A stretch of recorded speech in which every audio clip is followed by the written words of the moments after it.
we live, everyone? Tell us in the chat. This is the grand finals of Outpost Live.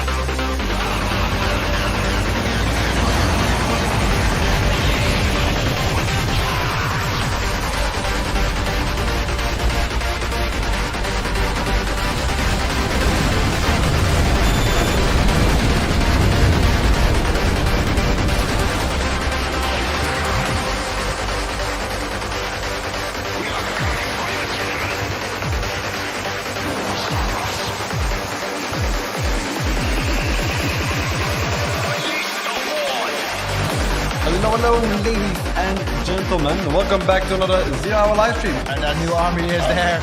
Look at that. Calling out from the middle, pushing in. There are some colors for the defense, but not an army to defend himself. And I don't know, man. It's not looking good. You better hurry up. 3 seconds left. Build faster, little workers. Build faster. He knows what he's up to. He's continuing. And here we go, ladies and gentlemen. The dominoes. And that's the end of the nuke.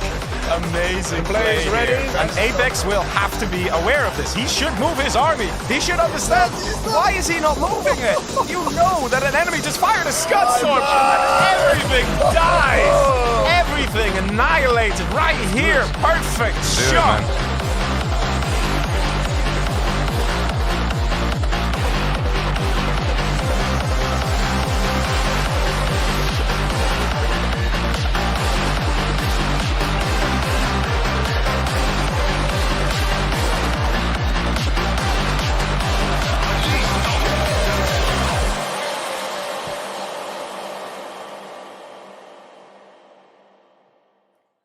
Hello, ladies and gentlemen. Welcome to another live stream.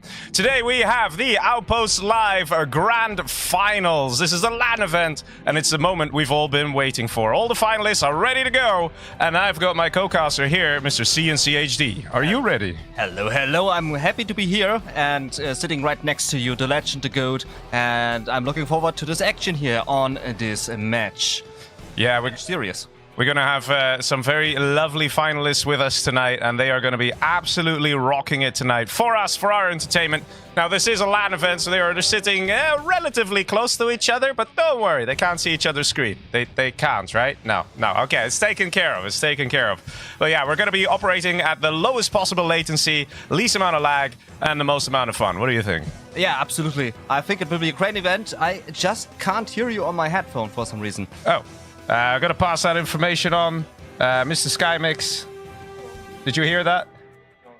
He can't hear me. Yeah. He's really loud, so I can hear him because but I can't hear him on my headphone. I can hear you, though. I can hear you loud and clear. Perfect. Yeah. All right, ladies and gentlemen, we're getting set up over here. And I see a lot of players have launched the game already, waiting in the lobby, so we'll be good to go. Just touch this cable. Okay. Perfect. Lovefight fixed it. Excellent. I can hear myself and I can hear Leggy now. Oh, that's very nice. That's very nice. Oh, such a beauty in my head. All right, nice. Okay, so let's fire up the game and let's see how we're going to do here. Some of the names showing here seem to be... Okay, I see Mind listed there. Mind is not going to be in the finals, but he is listed there. Don't know why he's listed as one of the players. I call hacks. Big hacks. Should be okay though. Let's start the game. I think should be alright, and then we take it from there. Let's also have a look at which map we're gonna start with. Also, guys, any donations coming in will still be going to the prize pool. All right. So right now we have a whopping 2,600 euros that has been donated. All of that money is gonna go straight to the players as the prize pool. You're also lovely. We all love you so much. Thank you all for the contributions, for the support in the LAN event and in the Twitch and in the YouTube. Thank you all very much here for your support. It means a lot to us. Thank you. Yes. Now, let me already select a 7-player map here. Got to check with some of the judges here on which map we're going to play first. Let's just select this one for now and wait for the players to trickle in. Nickname. First map is what? What's the first map that we played? Great. Thank you for your let's have a look. contribution. Get started on Discord. Yes, please, if you can. We got the first donation of the evening coming in from Ora Lekai, saying a final donation of the event. Here's to another great year. Great games, great casting from everyone. P.S. Go fish! Yeah! Yes, go fish indeed. Thank you for your contribution. Thank you for the donation. Much appreciated. Yeah, so we already have some fans in the chat of all the different finalists. So guys, tell us in the chat, who are you rooting for tonight? Who do you want to see win the crown here? The full names of all the players are also in the description. I see, yeah, Timstep's listed, Tanso, Jacob, Apex is there. Who are we missing here? We're missing somebody else. Didn't we have someone else starting with... Huh? Dusty, that was it. We have Dusty as well. Don't know why it says mind. And we have another one. But don't worry, guys. The names at the bottom there will update automatically. I think DustyRhodes is Staff General. He's undercover. Exactly. We can't see him. All right. Let's see. The first match is going to be on Flower Oases. A very nice, interesting match to start off with. And the same rules will apply. Let me just remind the players here. 2 chat messages per game. All right, let's go. Sorry? So who's missing? There's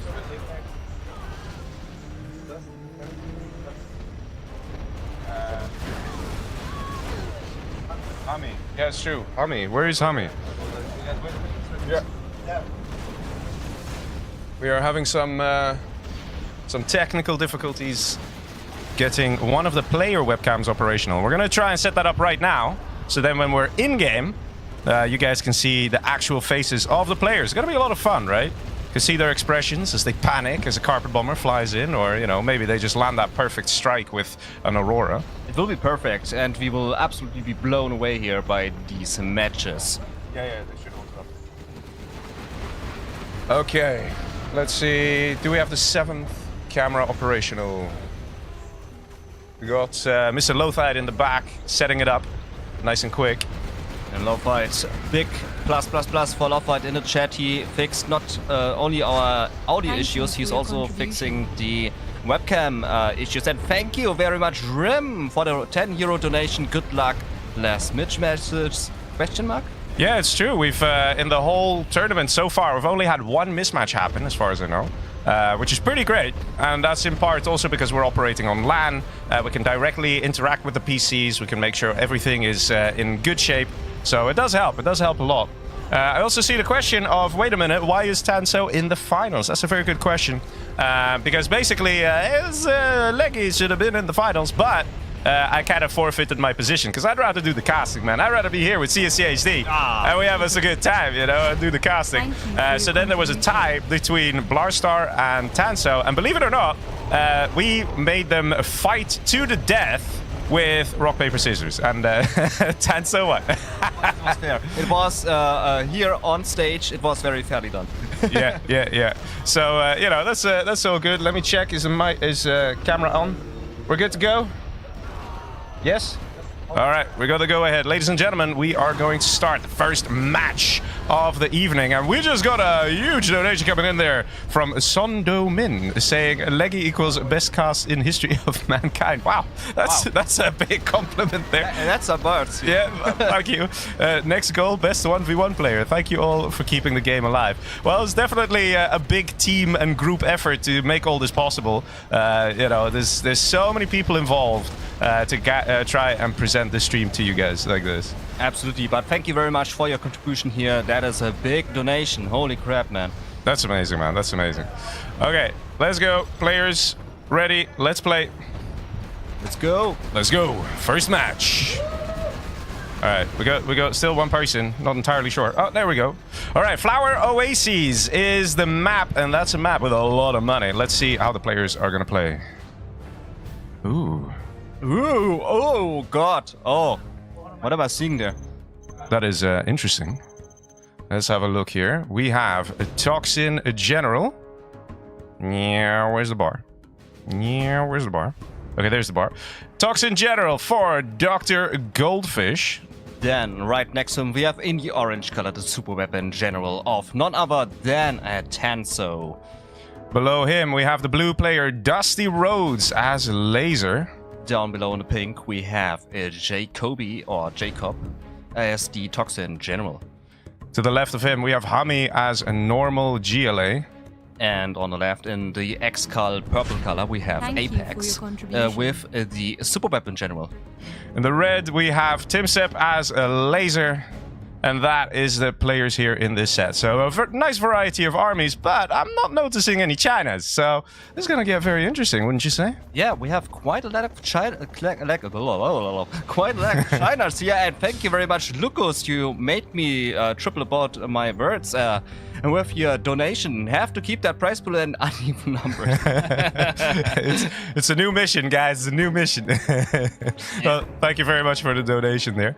But it looks like we have some interesting plays here. Have a look at this supply placement here from Jacob. He's done this on purpose to place the supply on the left and on the right, so both of these can collect at maximum speed at the same time. That's definitely an advantage here for the GLA players. Absolutely, it's also mostly used in 1v1 on famous maps when you collect from 2 supply stashes, not just 1.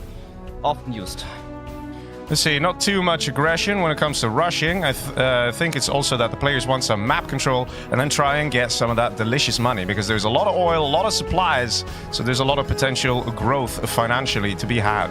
You know what? This map gives me nightmares. You know what? Why it gives me nightmares? Why? There was a time, once upon a time, there was Tanso hosting an AI tournament with his own AI, and this was the map where the AI of him was playing at. It's true. I remember it was very good at building a whole load of markets and also scud storms, and yeah, I remember that. I have nightmares from this map, but it's a great map, nonetheless.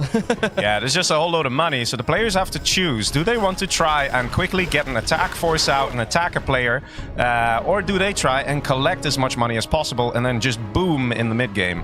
And so far, most of the players are actually pretty peaceful, pretty calm. No real aggression anywhere, actually. Yeah, I'm not seeing many rushes here, no drops by the USA. Maybe we'll see some snake movements by the GLAs, trying to get some dozers. There are definitely some delicious dozers on this battlefield to grab. Quite a defensive build here from Dusty, even getting a firebase all the way back in his base. He's not even trying to get a firebase over here to cut off a section. He's just building it straight back in his base. Yeah, but we have the first income here on Blue's base with a tactical will be denied very quickly and easily by that HuMMi amount. Yeah, nice terror tech there, but doesn't really do too much. Interestingly enough, it could have actually just gone this way, just straight down the bottom. Yeah, okay, there's a firebase, but you would have probably had that firebase. Yeah, absolutely. Jacob is bunkering in pretty good there. Same with the other players. Lots of bunkering happening here. Maybe a tactical bunkering to build up your economy. Oh, a big aggression happening between the two HuMMi players. And DustyRhodes seems to make this aggression as his victory. Yeah, it's quite interesting that everyone's just level 1 and barely really attacking. Everyone's just kind of trying to get rich, I guess. Yeah, there comes the next attack with infantry, just laser lock missile defenders. They are still strong though, so don't underestimate them. I wonder if Apex has the flashbang upgrade. I don't think so, but I don't think he needs the flashbang upgrade against that small amount of infantry. Yeah, we have the USA is actually showing some aggression here. The Humvees of blue, as well as the Humvees here of red, as well as the missile defenders. Very nice use of the laser locks there, forcing away the Humvees, and that's quite a big engagement happening here. Firebase goes up, gets destroyed pretty quick there. Flashbangs coming in for the purple player, that is Apex. But let's be honest, these barracks are basically camped here. Another firebase here, and we got some technicals coming in from yellow, and then saying, no, never mind, that looks like it's a bit too dangerous. No, yeah, I'm out of here. I'm out of here. I'll let those guys fight. Screw you guys, I'm going home. I'm going home. So far, it's an interesting, decent aggression. Not too bad. Killed some stuff. Not really too impactful, though. So purple has held quite nicely. Yeah, but the technicals seem to be run into a cyan blob of defense. Oh. It's called the Toxin Tunnel Network. And they all got destroyed. We also have a donation coming in from Kill saying, Leggy, you should have given your spot to Bad G for the finals. Absolutely. Very nice. Absolutely. Big heart in the chat for Bad G with his Colonel Burton makeup. Yeah, what a legend, man. It was great. Let's see, the aggression continues here from Dusty onto the orange player. That is Tanso. Tanso is still sort of hanging on, though. Look how many dead Humvees here suddenly. There's a graveyard of Humvees there. Yeah. All the missile defenders are fighting each other there with rockets. And the continuation of the fight happens here in the purple base of Apex. Well, I would say, like, oh, this aggression, it's all nice and good and stuff, but guys, have a look at the control bar there for a second, okay? Is there something that looks just a little bit off? Because I don't know if you guys noticed, but somehow Goldfish has 19k per minute compared to the other players. He's definitely going after all the money that he can find, and he's already getting some markets up, so he's really planning to go for a late game strategy here, and he's actually starting to explore, just sends a worker into the base of red. What is this, Dr. Goldfish? What is this? How does that work? Well, we're about to find out, I think, because with him having so much economy, he can quickly keep pumping out black markets, which means he will stay ahead. We have a big aggression happening again in purple space, which is Apex space. Lots of Humvees coming in there by TimStep, and he's launching himself quite good through the army of the purple Apex.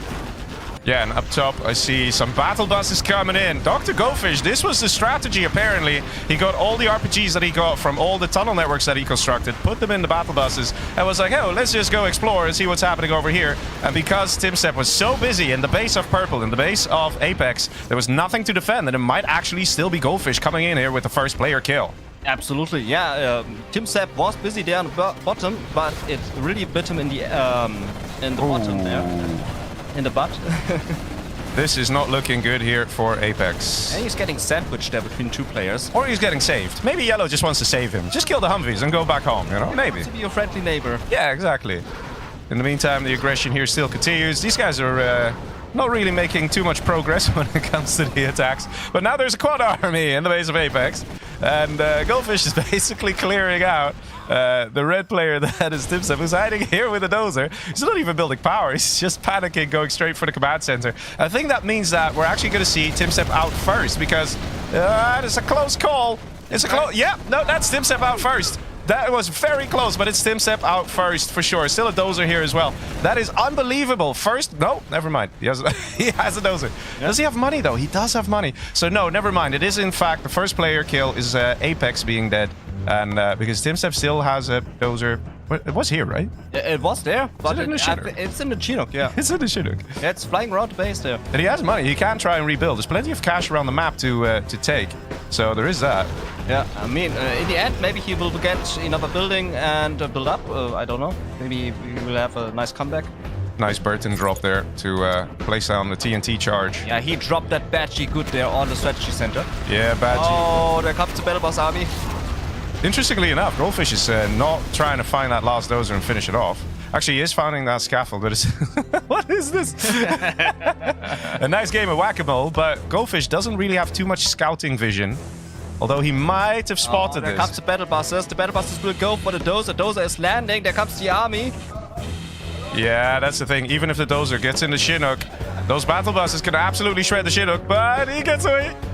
He's going nice and... He's getting away. Insane, in the meantime, we can see a sandwich movement in the blue base, who's getting hammered between both sides there by two players. Yeah, again, the Toxin battle bus is proving to be effective. And looks like Dusty is in some trouble here. We have the pushback here from the orange player, Mr. Tanso. Sign is huge, 2 territories, says TimStep. He's still with his dozer, flying around, right? He still has money. Yeah, he's trying to make it. He's trying to hang on. But Goldfish probably not going to let that happen. Another boss. Look at this. Oh, there we go. Oh, there we go. He survived. Yeah. He survived, but is that the last building? Is it? No, there's another power plant there. And built up, and now Yellow is coming from the bottom side, shooting on these battle buses. Dr. Goldfish not reacting. Now he's reacting. Guys, if TimStep rebuilds and wins this, I swear, man, I swear.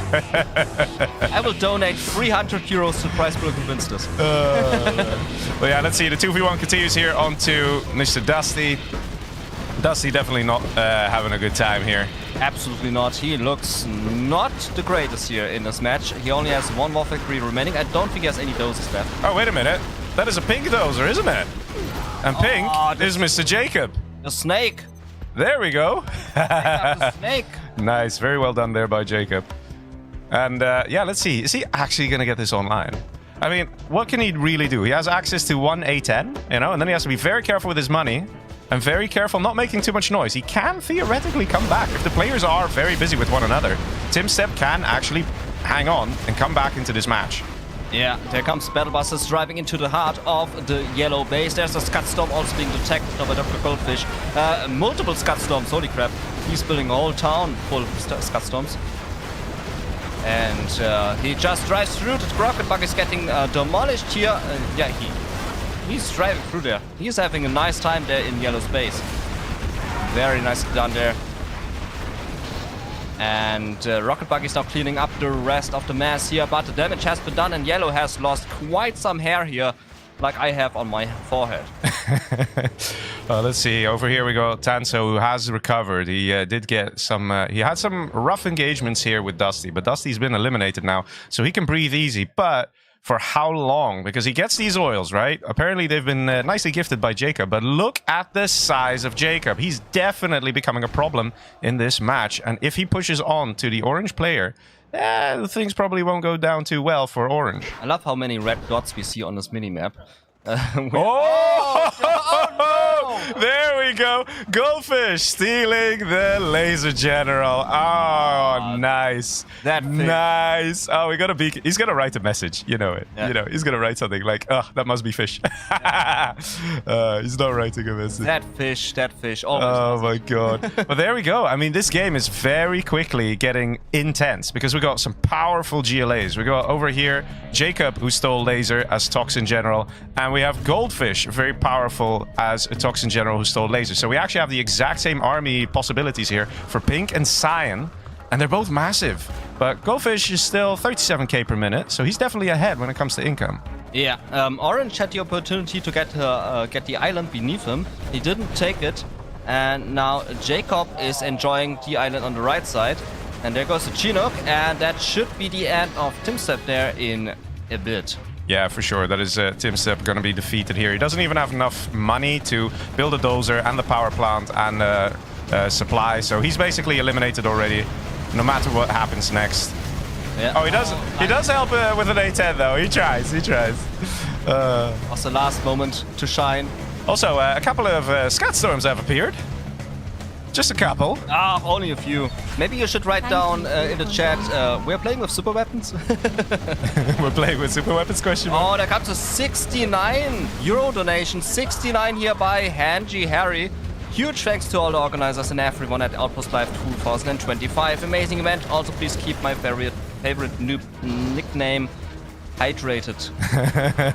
Yeah, he's probably focusing right about now because he is working out or working backstage here, helping out with the points and things like that. So no beer for him yet, but I guarantee you afterwards he's going to be enjoying a cold one. I can tell you that. Yeah, I still owe him 22 beers and he still has not taken them yet, which makes me a bit mad. So Goldfish definitely flexing his muscles over here, coming with a nice big quad army. Yeah, he just pressed Q double times and A moved to the yellow base, apparently, because the map is just moving towards yellow space there. Also, again, guys, have a look at the control bar. What is going on again with Dr. Goldfish that is a bit interesting? There we go. He had 7 general points. He just spent them all. Now adding airfields to the mix there on the top side. He has the super weapon technology, so he can now spam the super weapon of alphas. That was a rapid-fire Jarvan there. I mean, I would also like to rapid fire on my enemies if I had the opportunity. Don't mess with CNCHD, guys. Let's see, loads of quads coming in. He's going quite traditional here, no real army mixing. I guess not really necessary when you have a lot of money and a lot of power and a lot of units. Let's see, I am very curious when he's going to get that strat center up. He's getting it right now, 32%. Yes, there is it. And the orange blob now moving. Don't know what he's about to achieve there, as he's very cornered in between the two superpowers. Wait, he's dozer hunted. Oh, that's why oh. That explains why he's not expanding here. Imagine being in this position, being dozer hunted, and you have Pink, and then there's Cyan, and you're just here dozer hunted with your army. Yeah. Oh man. Oh man. Poor guy. Yeah, he's very cornered in there on this one island. And now Dr. Goldfish also moving into Pink's position. Yeah. I think he wants to make 2 foes at the same time, two enemies there. Oh, what's happening here? Whoa, that's a nice big engagement. And we have that 1 alpha of Mr. Tanso. There's some damage being dealt here. Anthrax Bomb was coming in and actually tried to get the HuMMis. So Goldfish is already trying to deal with the next opponents. He is dealing with 3 opponents at the same time. If you look at the minimap, he will also attack Jacob there in a bit. He is now attacking him. So he's making himself 3 enemies at the same time. Not sure if that's the best idea. To be honest, I'm kind of for it because he's going to contain these enemies. He's going to try and keep them focusing on, oh, there's going to be an incoming attack. And in the meantime, there's an insane amount of Scud Storms ready. He just activated Search and Destroy. So his units are nice and powerful. In all fairness, though, so does Jacob have Search and Destroy now. Yeah, Jacob is by far the most feared enemy here in this match, as he has the most Scud Storms behind the Silent Player, of course. So I think Dr. Goldfish should first focus on Jacob. And this aggression here of Orange is really helping out Dr. Goldfish. Cyan, please. Please. You have Scud Storms, please. Yeah, I think yellow and pink combined could actually be a threat for Dr. Goldfish. Oh, here come the Scud Storms. I guess there's no peace agreement here. That is going to be quite nice here. He's going to destroy the army as well as some of the defenses and basically just open things up here. There we go. There's a Scud hitting some of the army. More Scuds coming in. Definitely looking pretty painful here for the yellow player as his base is getting scudded pretty hard. Yeah, it is getting... Oh, nice hit there. That is definitely a Fargo pop. Yeah, Fargo will be proud of this pop, definitely. And we got a Vanilla Comanche coming in because Goldfish loves his Vanilla Comanche. He got all the upgrades on them. And he's just going to try and deal some more damage while he fires another Scud Storm. Yeah. Oh my god. I mean, if you have shot 2 Scud Storms, why not shoot a 3rd one into the base? Why not? And meanwhile, we still have Orange here thinking like, what am I going to do? I might as well try and kill someone, I guess. And that's actually going to help Goldfish so much. Just having these 2 guys focus on each other, even if it's for a little bit, it gives Goldfish enough time to clear out the yellow player that is HuMMi. Absolutely. And now the next Scud Storm launches on a base. I think it's Jacob's one. Not sure. No, it's Dr. Goldfish's one. On Where? Oh, yeah. Yeah. Another one! Did he just pop again? I think He did! I think he's Fargo's son. Oh my god! It's a secret of GG says HuMMi, and that's it. And I hear more Scuds firing, and they're over here. Look at that. Goldfish is still powerful enough to now just switch to the next target. He's got his Comanche ready on the left side. Scud Storms fired. Going onto the Scud Storms of Pink. And look at the destruction, guys. Gets the Strat Center as well. Key target. Look at this. Insane plays. Yeah, don't mess with the fish, else he will release the Scuds on you. Definitely. And we also had a donation by Little Nine with 25 euros. Congrats on the LAN event, guys. Great to see. Thank you very much for your contribution there. Much appreciated. Yeah, thank you very much. He's got so many Scuds. We're almost like at the limit of, of what we can see. Oh, he gets another one. Okay, Hey, we're getting there. Once a full bar, I think we will now see 3 dots on the bottom side now with the next Scud Storm. Let's see. An Anthrax Bomb gets called in and goes for a random tunnel. Okay. Yeah, not sure what that is going to achieve. Well, it got killed. Maybe he was just using it to scout. Maybe he just wanted to see if there was a big army of Goldfish ready to pounce.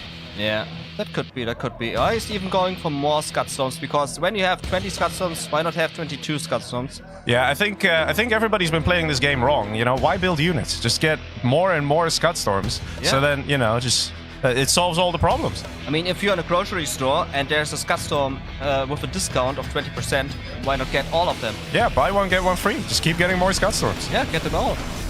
It's nice. He's almost at the limit here. He's almost at the limit. Oh, losing so many Comanches there to the Avenger and the Quad Cannons. But at this point, he cannot care about this anymore. We have a Rebel Ambush there in Dr. Goldfish's... Oh, that's a sneak attack right there. And Comanche come and deal with it. So maybe Dr. Goldfish is onto something. Maybe vanilla Comanche really aren't too bad. These are not the Air Force Comanche that have extra armor or that are stealth. These are just normal Comanche. They cost 1,500 each. But they are actually proving to be effective in this situation. And they are very beautiful. It's a Comanche, which is very beautiful. So let's build it. Oh, the next Gutstorm here firing by Jacob. Let's see where they're going. Use that again. Here we go. Jacob retaliating, trying to hit the markets, the power. And is he going to try and kill one of the Scud Storms with Goldfish? Doesn't really look like it. But here we go. Scuds firing in all directions. Yeah. There comes the pink army now and engaging the Cyan base there in the middle. Trying to do some damage. He's going to Scud this. What do you think? I think he's going to Scud this, absolutely. Yeah. He's going to Scud the whole map. Like, you know when you're playing and you build like 10 radar vans, you just do the scan and then you're like, oh, I have another scan ready in like 5 seconds. He has it with Scud Storms. Yeah, absolutely. He has it with, he's like, oh, next Scud Storm ready in 30 seconds, and then 32 seconds, and then 40 seconds, and then 1 minute, and then it's just insane. It's just never ending. Yeah, he's just scudding. Hey, my love, all good? Oh, whoa, ooh. Oh, nice rocket pods here on the army. So that answers our question. He's not scudding it, he's rocket podding it. Yeah? I think he's flexing. What are you guys think? Do you think he's flexing? He's like, yeah, man, I got Scud Storms. I don't need to use Scud Storm. I got enough Comanche to deal with this vanilla freaking Comanche. What do you have? And the Scud Storms are getting ready. He's ready to shoot in. Yeah, he's ready to shoot now, but he's saving up more and more Scud Storms and will now scud the whole entire half of the map now. I don't think so. I think Dr. Goldfish, he's a man who plans, right? Oh, never mind. He's firing away. He's firing away. Where is it hitting? Oh, that will hurt. That's yeah. The base is about to be deleted, boys. Yeah. Let's see. Look at the base and look at it in a bit. Yeah. Oh, that hurts. Oh man, oh man, oh man, oh man. Wow. Everything is just being wiped. There's almost nothing left. This is insane, man. This is insane. Yeah, there comes the next Scud Storm. Yeah, this is. I feel sorry for Jacob. Poor Jacob, man. He started so strong, but like we said earlier, Goldfish had so much money, and he's been making that work for him, that money. Yeah, and Jacob in a desperate move now shooting his own Scud Storm. And yeah. GG, he says. Very understandable because my god, Goldfish has been on fire in this match. Very well played by him. Yeah, nicely done there. And Dr. Goldfish here taking the lead. Yeah, he killed quite a few people there, comes first place, and this is the first match of 7. Now, we should actually explain the format a little bit to you guys, because this is not going to be the standard point system. We're using point system, yes, but it's also got a knockout feature built in, all right? It's cool, trust me. We're going to play 2 matches, and then the player with the lowest amount of points is eliminated. Then we go to a 6-player match, play another 2 6-player matches, and then again, the lowest point player is eliminated. And like that, we're gonna bring it to 4 players total. Okay, so it's important not just to get points to try and actually win, but if you have too few points, you get eliminated from the finals. So yeah, so far Goldfish probably feeling pretty good. I think he's feeling very well there in the back. Yeah, let's restart our game there. Lovely first match to start with. I have to say that was very destructive. That was a very explosive match, very fishy match. Yeah, man, he really did a good job there. So basically, Goldfish's strat, like we were saying in the beginning, there's not too much aggression. And Goldfish, what he was planning, he's like, okay, I'm gonna get as much money as I can, then get really powerful, and then just overwhelm my opponents. And at one point, you could even argue he was in a 3v1 for a while, wasn't he? Yeah, absolutely. And I think it all went downhill for Timstep there very quickly. I was in favor for Timstep actually, because I had him in my favor. But yeah, Dr. Goldfish just annihilated that. Yeah, absolutely. He played very well there. And I see him. He seems happy in the back there. Hello. And Peption Maddens wants to know, how can you donate to the prize pool? If you click the linky in the description down below, it will show you a nice donation link. All right, the next map is going to be Ancient Keep Balanced. Ooh, very nice map to go for. Absolutely. I hope everybody restarted their game. Yeah, I'll remind them again. Got some nice people watching here. Yeah, welcome everybody here in the stream. Yeah, welcome, welcome. Where to get the t-shirt? You have to be at the LAN event and back for it. No, actually not.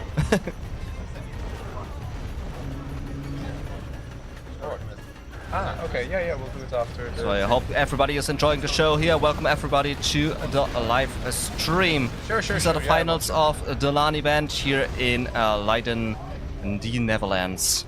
Actually, we're quite often here, if I have to count on my fingers. This is like the 4th time now we're here. Here specifically, no. But in the Netherlands, yeah. Yeah. Yeah, sorry. Netherlands, this is it the 4th time? I think it's the 3rd time. 3rd time, right? Yeah. No, 4th. Well, depends. If you count iShock Live in 2021, then it would be the 4th. But yeah, so the 4th LAN in the Netherlands, and one time we did it in Germany too. Yeah. But yeah, it was fun. It was fun. You were there too. I remember that. We have the t-shirts to prove it, you know. I have the t-shirt. He has a t-shirt, boys. He has it. Nice. So good, man. So good. But yeah, so far I have to say, very interesting plays here from Dr. Gofish. Some of you might be wondering as well, like, what's up with the player names? So the idea is that the players have this unknown sort of name, right? They don't know who they're playing against. We can see with the control bar thingy, it decrypts the names, and then we can see who is who. So that's very nice. So you guys watching and us, we can see everything. The players also have very powerful noise cancelling headphones, so they can't hear us. They can't. So you know, it's like the perfect way to have a proper, full, anonymous game played, and you know, everything is very nice like that. Okay, let's see. The staff members here, if somebody lifts up his headphone and wants to get a sneak peek on what's going on in the room, we have our staff members hurting them with a baseball bat. Yes, we have a lot of people on site here making sure that the players are sticking to the rules and behaving, right? Very important that they are behaving. But yeah, ladies and gentlemen, here we are. Ancient, keep balanced. We have the blue player, Thank you for your contribution. infantry, Mr. Tanso. And to his right, we have the orange-colored Air Force General by TimStep. That's very nice to be Air Force. We got Cyan here for the Mr. HuMMi, who's normal GLA. Yeah, on his top we have Apex in red as the super weapon general. And we have yellow, that is Jacob as Stealth General. Yeah, and DustyRhodes getting the X-Cull vibes with his purple-colored infantry general there on the top. And Dr. Gofish with the point leader there, check it out, as USA in the green. So it's going to be an interesting game here. And of course, we're all going to be curious on what Mr. TimStep is going to do as the Air Force. Yeah, he has a powerful army there in his hands. If he plays it right, he can do some serious damage. But he also needs to keep his dozer safe from the GLA players there in this map. Well, he's doing the exact opposite. He's going to use the dozer to do some crushing. He's happily telling Cyan, this is where my dozer is, but you best get out of here, because I'm going to crush your workers. And we have a peace situation between green and blue on the left side of the map. Both piecing. Well, that's definitely going to be good for Dr. Gofish, who is already point leader. So if he can get some more points here, then he's guaranteed to get far in this finals. So very understandable. And especially, you know, there's an Air Force over here. So it's always good to peace with another neighbor to focus the Air Force. Yeah, I wonder if Tanso knows about that. I mean, his infantry has no scout ability.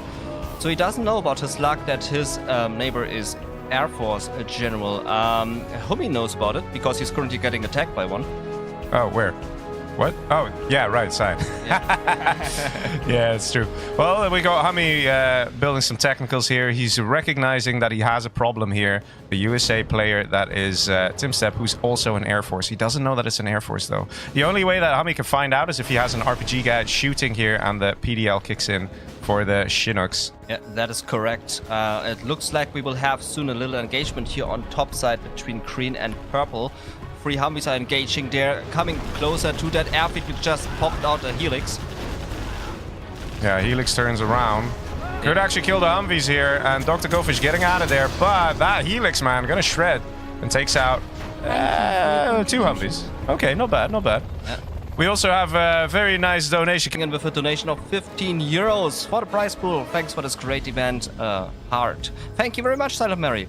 He's actually from the German community, big player there. Oh, nice. So big shout out to him. Thank you very much. Well, so far we saw a bit of a hard, tough moment there for Apex as both Cyan and Yellow were kind of creeping into the base there. But so far, so good. Apex is holding. He's holding, but he's not looking so good. Yeah, not looking too great. Yeah. Timstep looking a bit better here as the Air Force with a decent amount of Humvees. Yeah, he's now going to pay a visit to his right neighbor with that amount of Humvees he has. And up top, again, more Humvees coming out from Dr. Goldfish. And that licks. What has happened? Okay, that happened. That was a very fast evac there. All the units come out, and that helps a lot. Takes out a load of Humvees. So I have to say here, Dusty is hanging on quite nicely against these Humvee attacks of Dr. Goldfish. Yeah, and chat saying we are missing a €100 donation. Yeah, just said it. Yeah, okay. And Troop Crawler coming in left-hand side. So now things start to get a little difficult here for Timstep because he is kind of itching, wanting to go for Cyan. But now we have an attack of the Infantry General from Tanso. And meanwhile, we have also a big tech RPG push in the base of the red player, Mr. Apex. Lots of attacks happening. Very different match from the previous one. Yeah, all the USA players are now getting visited. Seems like the map doesn't like USA players here, as they're both getting some heavy visits here. Apex can defend this pretty nicely, though.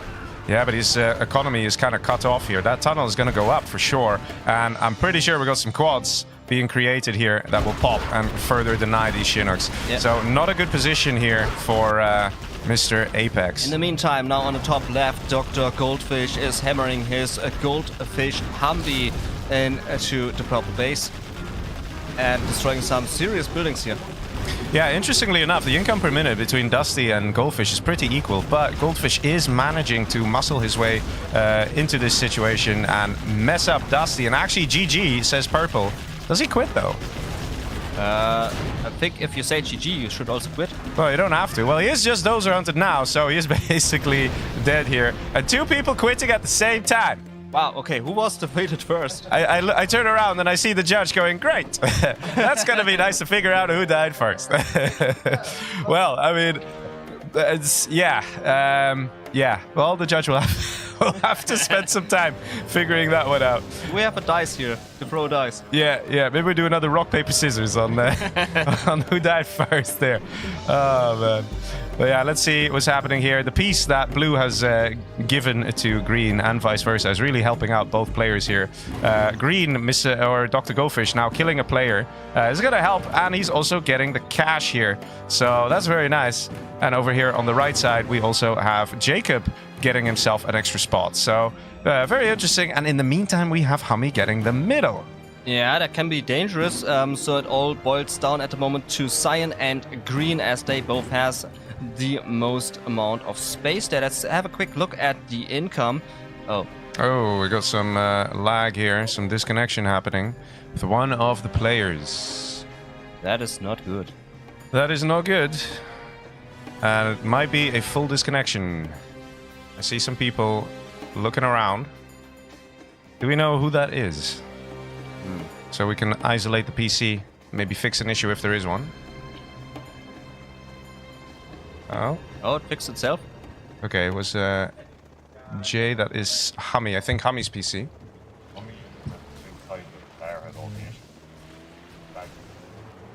Okay, just been informed that we probably have a bad cable somewhere.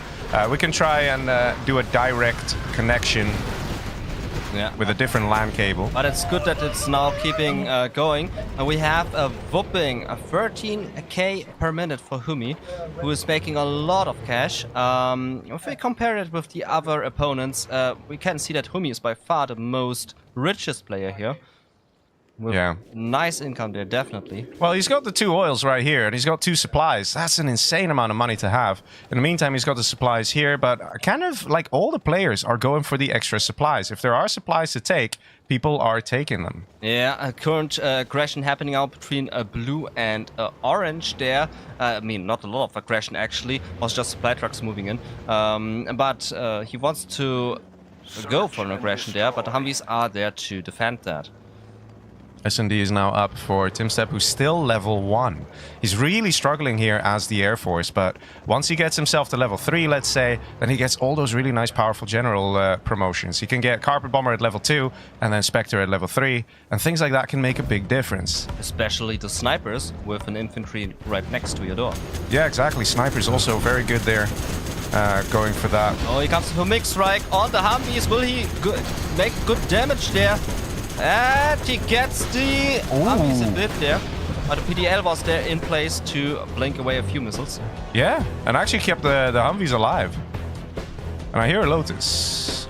Oh, There's Lotus. Lotus grabbing some monies, getting the oil. And Dr. Goldfish at the meantime feeling very well there on the top side. yeah, he's getting pretty confident. Whoa, okay, that's a big pop. That's a lot of buses, quads, everything.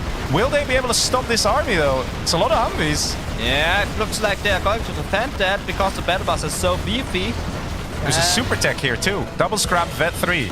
And he's actually holding. Look at the number of dead Humvees. Wow. This is definitely not something what Dr. Goldfish expected. He was like, oh, I'm just going to destroy this, have yourself a good time, but... He was in easy mode. He was listening to good music and was like, okay, I'm just driving through. And then the pop happens. Did you see that? He actually had Rangers being dropped by a Chinook. I think he was trying to steal steal Stealth General. Oh, he wants to... yeah. A10 actually gets placed down there. Very interesting placement. Yeah, will it hit something good? Yeah, it will only hit the Rebel though. No, not the Rebel. No, not Bobby. Bobby! No! Let's see, command center going up. I hear some bikes. Yeah, it's when you start hearing the bikes, like little mosquitoes roaming around your dozer, it's about time you get a command center. So good call there. And we already have a Scudstorm out from the Cyan player here, Mr. HuMMi. Getting a second and a third Scudstorm also as well. HuMMi wants these Scuds, and these players want their disconnect screen. But they're directly voting them out. Same guy. Yeah, we know. All right, let's see. Where's RVB? Not seeing RVB. Is Pret around? Yeah, Pret, I can see him. If someone could pass on to Pret that, to get another cable ready, so we can maybe directly hook him up. Huh? He needs to move. Yeah, but if we can just directly hook up a cable from here to there, we got plenty of long ones, you know?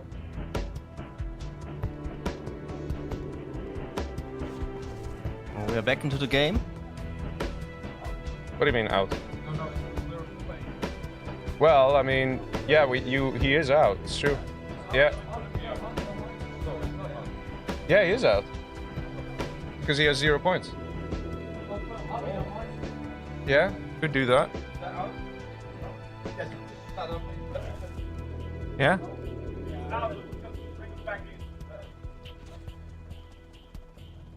Yeah, it's a bit of a tough situation here. Because it looks like we are having a DC bug. Yeah, bit annoying there to deal with. And that has been caused by a faulty cable. Yeah, damn these cables. You know, we like to blame the internet and say, oh, someone has bad internet. No. But now it's LAN, so it's our fault. Yeah. We got no one else to blame. I would say the elephant stepped on the wireless LAN cable, but yeah, it's just a cable, normal cable. Yeah, so I suspect this game is DC bugging here. And it's such a nice match. Which means it probably makes sense to on a 5-player map, which is unfortunate. It is really unfortunate. Things like this can happen. It's very sad. But the game keeps freezing. It keeps showing the disconnection menu. And it's not really recovering. Let's see. Huh? Yeah, you can already get him set up there. And do we quit? Yes. Okay, we quit. All right, ladies and gentlemen, we're going to do a rematch. We're going to move the player onto another location here. This is very unfortunate. In all fairness, though, most players are in an okay position, but of course, some players will be slightly ahead. For example, HuMMi is having more cash per minute compared to someone like, let's say, Timstep. But there are just too many unknowns to eliminate anybody else. We have 2 players who died in this match. So we're going to go to a 5-player match now. Yeah, it's really sad to see, but things like this can happen. It's an old game, so what can you do? And thank you very much, Urban Crackfox, for your €3.79 donation, rounding it up. Thank you very much. He says, rounding it up, but wasn't there someone who said, no, we should not have the prize pool be rounded up? No, it needs to be a weird, uneven number. Yeah, it needs to be something very weird. Yeah. All right, let's see. Let's do Echo Isle or Chunk Island or what? Which one do you already have? Chunk Island is already next. there? Yeah. So we just do Echo Isle. It's very aggressive. Okay, so we'll switch it up to Echo Isle. It's a very nice aggressive map, and it's also one that isn't in the map pool, so we keep things a little more fresh. Yeah. 5 players. Use your second name and restart your game. Yeah, come join. Let's go. Go. Go. I see the setup is being changed there, so HuMMi can play on Apex, on Apex's PC. So this would count, the match that just DC bugged, right? That counts as the second match. And since Apex was on 0 points, it means that he has now gotten eliminated. This is what we were saying, the combination of the point system as well as a knockout system. So if you are not keeping up with the points, if you fall behind and you have the least amount of points, then after the first 2 matches, you're eliminated. This is going to repeat again. So we're just going to finish off this match, right? Okay, that was going to be a 5-player match, but technically, this is the second 7-player match that we're doing. Yeah. So after this, we're going to have another 6-player match. It's getting a little confusing, isn't it? It's fine. Listen, man, guys. This is what it comes down to, okay? We're going to have a lot of games, and they're going to be fun. They're going to be good, trust me. That's the easiest way to explain it. And there's another donation coming in by Mr. Gold, who's sending in €28.79. Love your bet and great fun. The quiz was awesome fun, but too bad I haven't read the source code. Yeah, the quiz was a little difficult. Definitely a little difficult. I've also been sent who the winners are of the quiz, which we'll announce after the finals are done. I think it would be fun, right? Right before we hand out the awards to the players. So yeah, will be nice. Absolutely. Let's see. Let's check out how the previous match was looking there. Yeah, it's unfortunate that it DC bugged, but unfortunately it can still happen. But of course, the game is getting better and better now that the source code is out. Things are being looked at. Things are being improved. And look at this engagement, for example. These Humvees getting shredded by a yellow. Very nicely done there. Yeah, absolutely. Jacob definitely was willing to take on the engagement with the Humvees and succeeded there. I'm sure Goldfish was quite surprised that happened, but he was very surprised. I don't think he counted with that the tunnel suddenly popped out these many troops to screw with his army. And Canvas wants to know, by the way, where is Facey? I can see Facey here in the room. He looks very healthy. Thank you for That's Facey right in front of us. Terrible Lizard comes in with a donation. We don't like round numbers around here. Legend, Facey! Facey, how are you? The stream chat wants to know how you are. Facey, come here. Say hello. We're having a good time, man. We're having a good time here. Say hello to the camera. The people want to know how you are. Yes, I'm doing very good. Face is very happy to be here. If you want, I can co-cast with you. Okay, so Facey is doing very well and he's happy to co-cast with us. Thank you very much. If people say yes, I can co-cast. Okay. I'm serious. Okay, so he's offering the co-cast to us. I can see that they're setting up HuMMi right now, making sure everything's working okay for him. And then he'll be joining. Thank you very much, Terrible Lizard, for the €5.56. We don't like round numbers around here. Yeah. You show them. You show them. Sorry? Yeah, it's fine. Yeah, game 2. Yeah. Use your second name and restart your game. No, he's in a different map, so he needs to restart his game. Gotta keep a keen eye out, guys. Gotta pay attention. Make sure the players have everything set up correctly. All right, so looks like HuMMi is soon ready. Let me create. The players will join. Hopefully, at some point. Yeah, Dr. Goldfish, man. Look at that. 8 points. I think a lot of people expected to see TimStep with most points. Yeah, Dr. Goldfish is doing really well. Yeah. Against the pro player TimStep. Yeah, for sure, for sure. Yeah. All right. Start your game, says Lazy. Exactly, man. Exactly. All right, let's see. Players are trickling in. And we still need 2 more. 2 more people need to join. Guys, come join. They don't want to. Who are we missing? I think I see someone in the back there.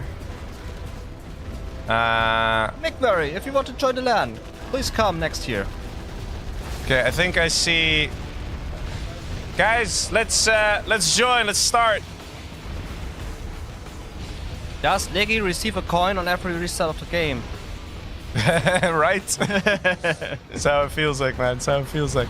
All right, did you all restart your game and switch to your second name for match 2? Just gonna make it absolutely clear. No room for mistakes. Ladies and gentlemen, looks like we are ready to go. Let's do it. Let's go. Let's go. Ooh, a couple of USAs in there. All right, let's see. Everything seems to be working okay. We got Super Weapon General here for Mr. Jacob. Then on his right, we have the Green Laser General for TimStep. Above him, we have HuMMi as the Infantry General. Then right next to him, we have the orange-colored Tanso with the GLA Vanilla. And on the left, we have Dr. Goldfish as Toxin. Now, Toxin can be pretty good here because if you get a couple tunnels, it's going to make it very hard for people to attack. Plus, if you get a tunnel around here, you can keep this building safe. So it's going to be interesting to see how Dr. Goldfish is going to play this. I have a feeling that Dr. Goldfish gets GLA quite a lot. Yep, yeah, it's true. Please nerf Dr. Goldfish. Please nerf. Please check the source code. If there's Dr. Goldfish in the source code, which triggers the GLA as a pick, please nerf. Yeah, over here we see a Dozer and 3 missile defenders being loaded up into a Chinook by Mr. Jacob, going straight for TimStep. Now, TimStep may have spotted that, might be ready for it as well. Gets a Dozer in position, ready to do a crush. Let's see, he gets a missile defender himself. Yeah, he might defend that. There comes the drop here behind the supply dock. Those are getting dropped. There's missile defenders. Oh, look at that! Oh, nicely dodged there. There comes the crush Nice. and bam! Nicely nice. done. Beautiful play. Gets a barracks, but there's already a Humvee out. So this is basically already a failed rush here from Jacob because right now, everything that TimStep needs is just one Humvee here to deal with this situation. It's got a missile defender here as well. And let's see what's happening up top. We have there a garrison building by Red in the orange base, giving him the middle finger. Got a nice amount of terrorists loaded up, ready to do a terror attack. It's Mr. Tanso. To the left comes the technical push. 3 technicals, there's a lot of technicals. And he wants to go for the supply stash there on the top side. Oh, that's a big drop. That's a big drop. That is a very nice RPG. Oh, what's in here? Oh! Not bad at all there. Cleans up the whole attack just like that. Crap. Easy, he says. Look at that. Very nicely done there. That one terror attack saved him completely, because otherwise he would have potentially died to that attack. Yeah, we have a little push there at green space with the red player. HuMMi going in with the infantry, but the rangers are chasing him back. There comes the Helix combining this assault. You could just load up the infantry because there's no anti-air, it's just rangers. Or do they have flashbangs? No, they don't have flashbangs. Yeah. It just gets killed over here. Maybe the Helix is already loaded up. Yeah, maybe it is. Maybe it does. Barracks in the meantime getting sold there by Jacob. Oh, here comes that Lix. Laser locked right away. Wasting no time, and wow, instantly taken out. Goes down. Very nicely done. I'm pretty sure HuMMi didn't spot those missile defenders because that was a very ruthless way of taking out that Helix. Absolutely. And now it's getting a bit more quiet. Dr. Goldfish is expanding like he usually does, and Green is now doing the counter push into a red space of HuMMi. More Elixes. We got the Humvees actually using their cannon to shoot at the Elix a little bit. Yeah, there comes the laser lock. The Helix will go down to that laser lock, and there it goes. Insane, man. Losing 2 Elixes like that. At least the infantry weren't inside, but it still kind of hurts because it takes a while to get a Helix out, and you don't really want to lose those kind of units. Yeah, and it costs 1,500. That's a 1 Elix. Very expensive. So far, Blue has been rather quiet, Mr. Jacob. He did his rush. It didn't quite work out, so it took him a while to get back into this game. But he's got some units now. He's going to try and look. Yeah, in the meantime, we are getting some aggression happening between orange and red. The quad cannons are moving in. Have a nice supply center there in front of them, but he decides to not go there. Those are taken out here. That must be the dozer of HuMMi. And HuMMi freaking out and gets a command center. Good call, good call. Yeah, in the green space, tank hunters is still roaming around. Getting chased back by the flashbangs. Yeah, so far it's looking pretty tough here for HuMMi. I have to say, very well defended by Timstep so far. And even this is clearing out the building. He's paying attention to whatever he can get away with. Just clearing a building, killing a few units, and it's working out. So far, so good. Yeah, really well. We can see if we check the income, we can see that Dr. Goldfish is sitting on 7.3 and so is HuMMi. So both sharing almost the same income there. So it's not decided yet who is the richest boy in this world. And we got Karen Adden coming in with a nice donation saying, "Looks fun, thanks for putting on a great event." Hey, you're welcome, man. Thank you very much for the donation. Thank you very much, sir. And oh, hello. Search and destroy activated for Mr. Jacob. We got 4 Humvees moving in. Target of choice, Dr. Goldfish, the Toxin General. And whoa, that's a fast kill in quad pop. And actually kills one of the search and destroy Humvees. Yeah, and he only lost 1 quad there. It was a good defense there.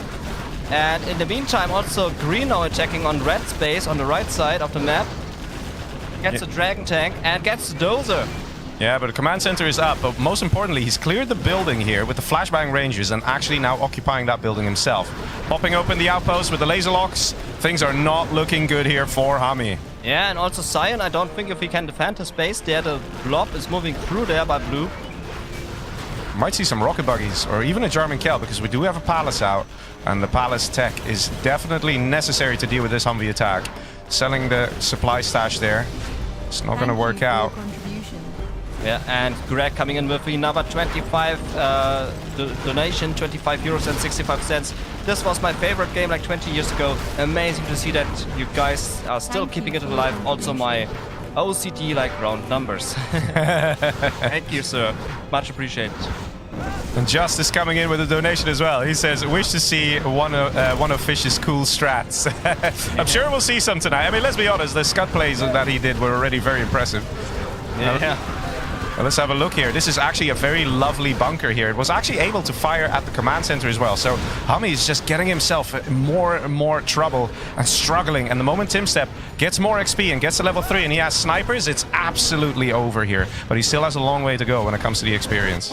What I love about this match is, like, everybody is keeping himself busy except for Tanzo. He's just chilling there. He's sitting there getting his 10k per minute income. He is relaxed. He's laid back. I'm not sure if he's looking around here or if he's planning to... Okay, no, he's planning to do some damage. Oh, gets almost kills the airfield as well. Yeah. And good laser there on the MiG. It survives. Command center will be gone there in a bit. In the meantime, Sion getting a huge push here into his base. Was that an alpha? Yes. Oh my god. Blue definitely putting on some pressure here. And I don't think Dr. Goldfish can hold. He's getting some rocket buggies now that will help. Jarman is kind of exposed and survives. Wow. He just limps it off. Look at this. He just walks it off. He's lucky, man. He's a very lucky man. Red space doesn't look too good for HuMMi there. Yeah, definitely in some trouble. Orange now coming in. The question is Orange making much of an impact here? Production seems to be camped. Command center is under attack. Dozers are sort of exposed already. So I'm not sure if Orange is actually contributing anything here to the defeat of Red. If Red was just going to be dealing with Green, he would have probably quit out roughly the same time. Yeah, and there he goes. HuMMi has been defeated. He is gone. And now there's one free island. Hello. Oh, that's... Oh, he just used a rocket buggy to kill an Aurora on the airfield. Nice. Well done. And yeah, he's going with the worker to the dozer now. Yeah, he will destroy the dozer now. Yeah, not happening. Perfect reaction. Not giving that GLA the dozer. If you head over the island, yes. Oh, interesting. Making some demands, are we? Let's see. Humvee's moving in to the base of Mr. Jacob. Jacob has 0 defenses. Not even an EMP Patriot. Nothing. And it's kind of pushing it. Kind of risking it there, Mr. Jacob. Yeah. Green now moving in here into the blues base. Orange, in the meantime, spreading out there on his new lovely island. There's no Auroras out either by the looks of things, so this might just be the end of Jacob right here, right now. TimStep coming in strong with this Humvee army, and it's just not going down. It's not being taken out. There's not even an ambulance here, but he doesn't care. He's dealing great amounts of damage. Finally, Laserlock coming in a bit late there. Does start to lose the Humvees, but the damage output has been insane. Destroying the scaffold of the Strat Center, just that is $2,500 worth of damage. Very nice aggression here from Mr. TimStep. Absolutely, and losing that scaffold was a huge punch in your face. Losing these two. Is he doing this again with the Aurora Alpha destruction? No, this time it survives. Oh! Nice hit. Kills 2 Humvees with the Alpha, but is it enough? I don't think so. We still got 1 Humvee around here, and that is just very tough to kill in this situation. I don't know, man. I don't think Jacob is going to last that much longer. What do you think? I don't think so either. He lost quite a few units there. He lost the buildings, he lost the scaffolds, and he's under constantly attack there. Not only by Green, also by Cyan, who's just taking a breather here and preparing for his next assault. In my opinion, Dr. Goldfish should now focus on Tanso. I think that TimStep is kind of chilling here with his dozer, but I'm not really seeing a command center anywhere. What about you? Yeah, it's gone. It's not there.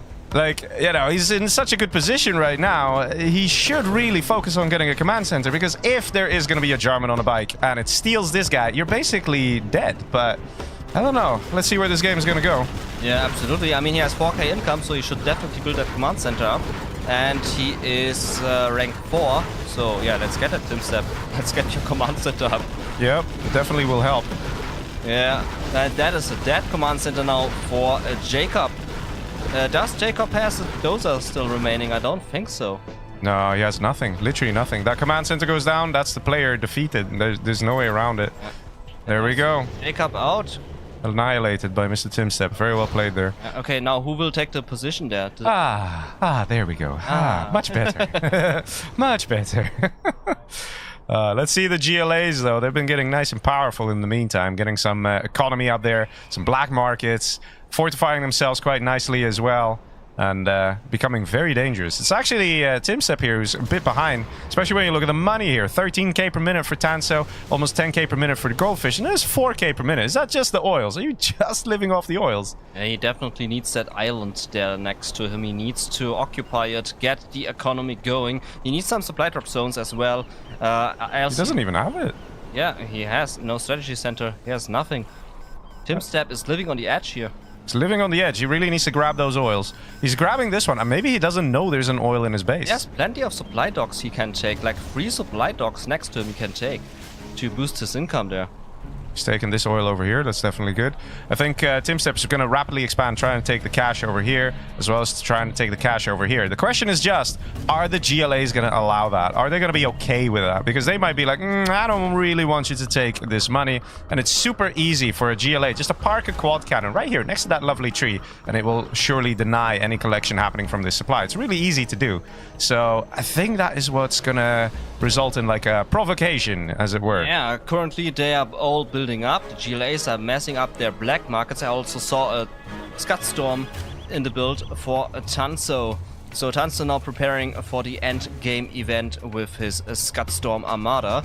I don't think that Dr. Goldfish has any. Oh, there we see it. 2 Scud Storms there. 3 Scud Storms. And do we see a 4th one? No. But 3 Scud Storms are already scary enough once they pop up. He did get the oil now, so that's very good.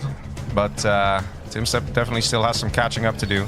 The GLAs, in the meantime, will be nice and powerful right now, and they will have an army ready. In fact, a nice quad and rocket buggy army ready over there from Mr. Tanso. He could just go in for green and take him out. So far, interestingly enough, the GLAs haven't attempted to steal the dozer. I really thought they would go for that, especially Dr. Goldfish, who likes to steal armies.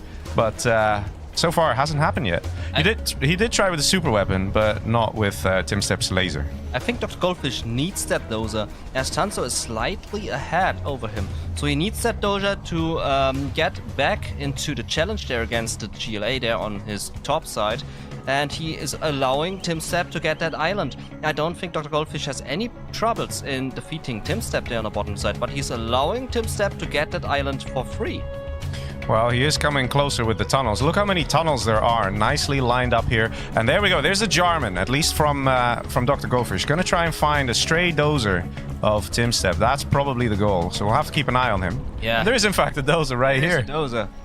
It's free food there for him. It's a wild dozer. Wild in the open. Yep, in the wild. In the wildness. You think he saw him? Because he is really moving in this direction. Do we have like a radar van scan? Can we see that? He does have it, so he's probably been scanning, trying to find a dozer here.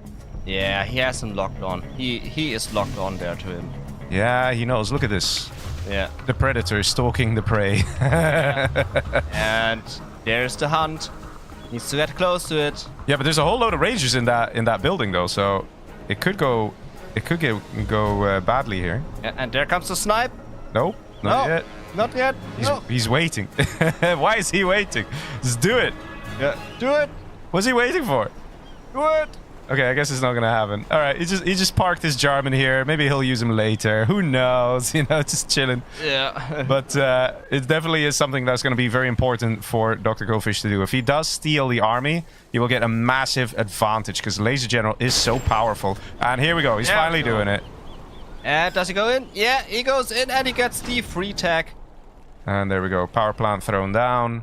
Command center. Where's the command center? I think he has no space for the command center. Did he seriously not get a command center? He has no space for it. No building space. Well, I mean, it could put it like here or something. Did he seriously not get a command center? Or are we just... Nope. No command center.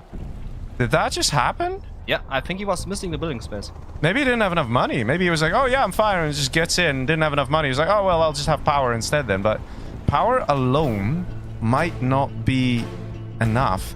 In all fairness, though, he is actually catching up to the economy. Look at that. He's actually ahead of Tanso. He's just not floating. The moment he has money, he spends it. And that's the difference here. Tanso is floating just a little bit more. And this is actually a really perfect case study, actually.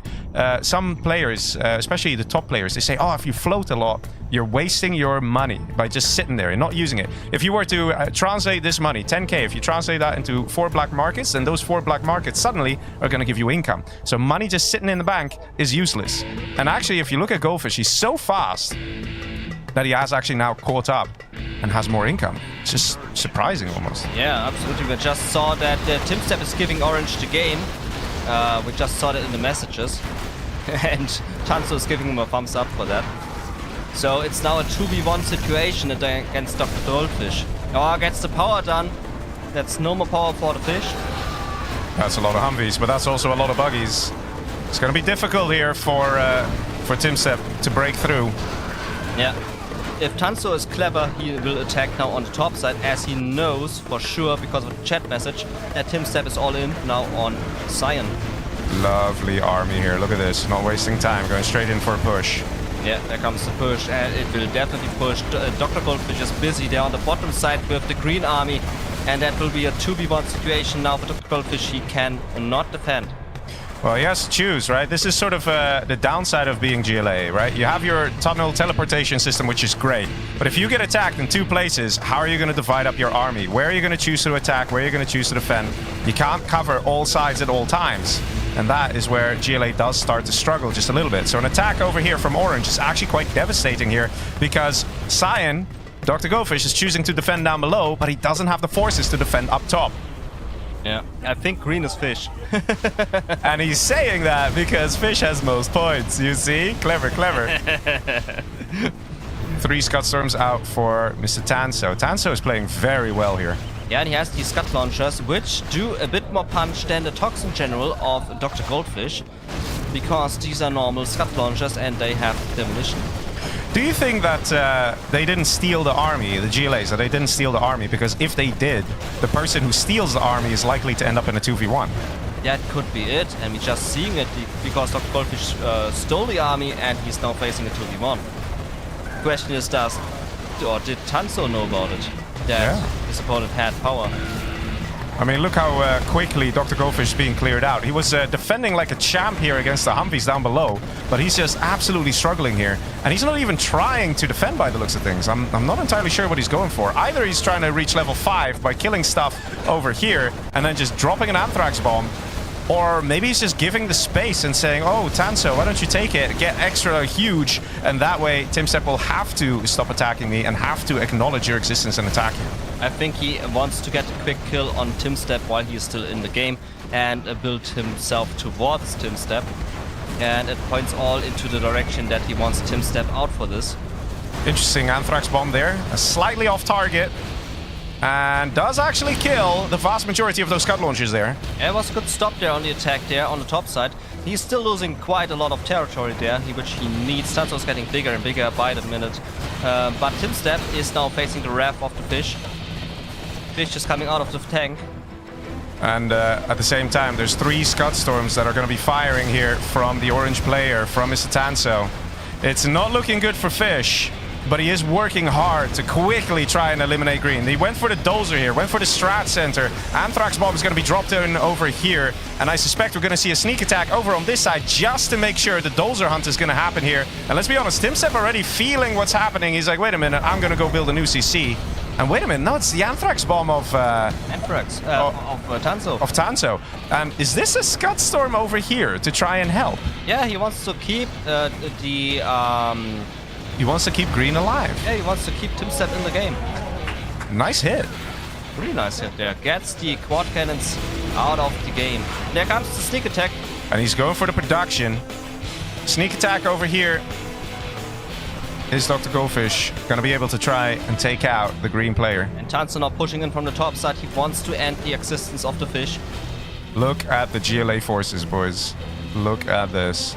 And insane. Will be the fish out. And will he be able to finish off TimStep in the remaining time he has? He might be able to, actually.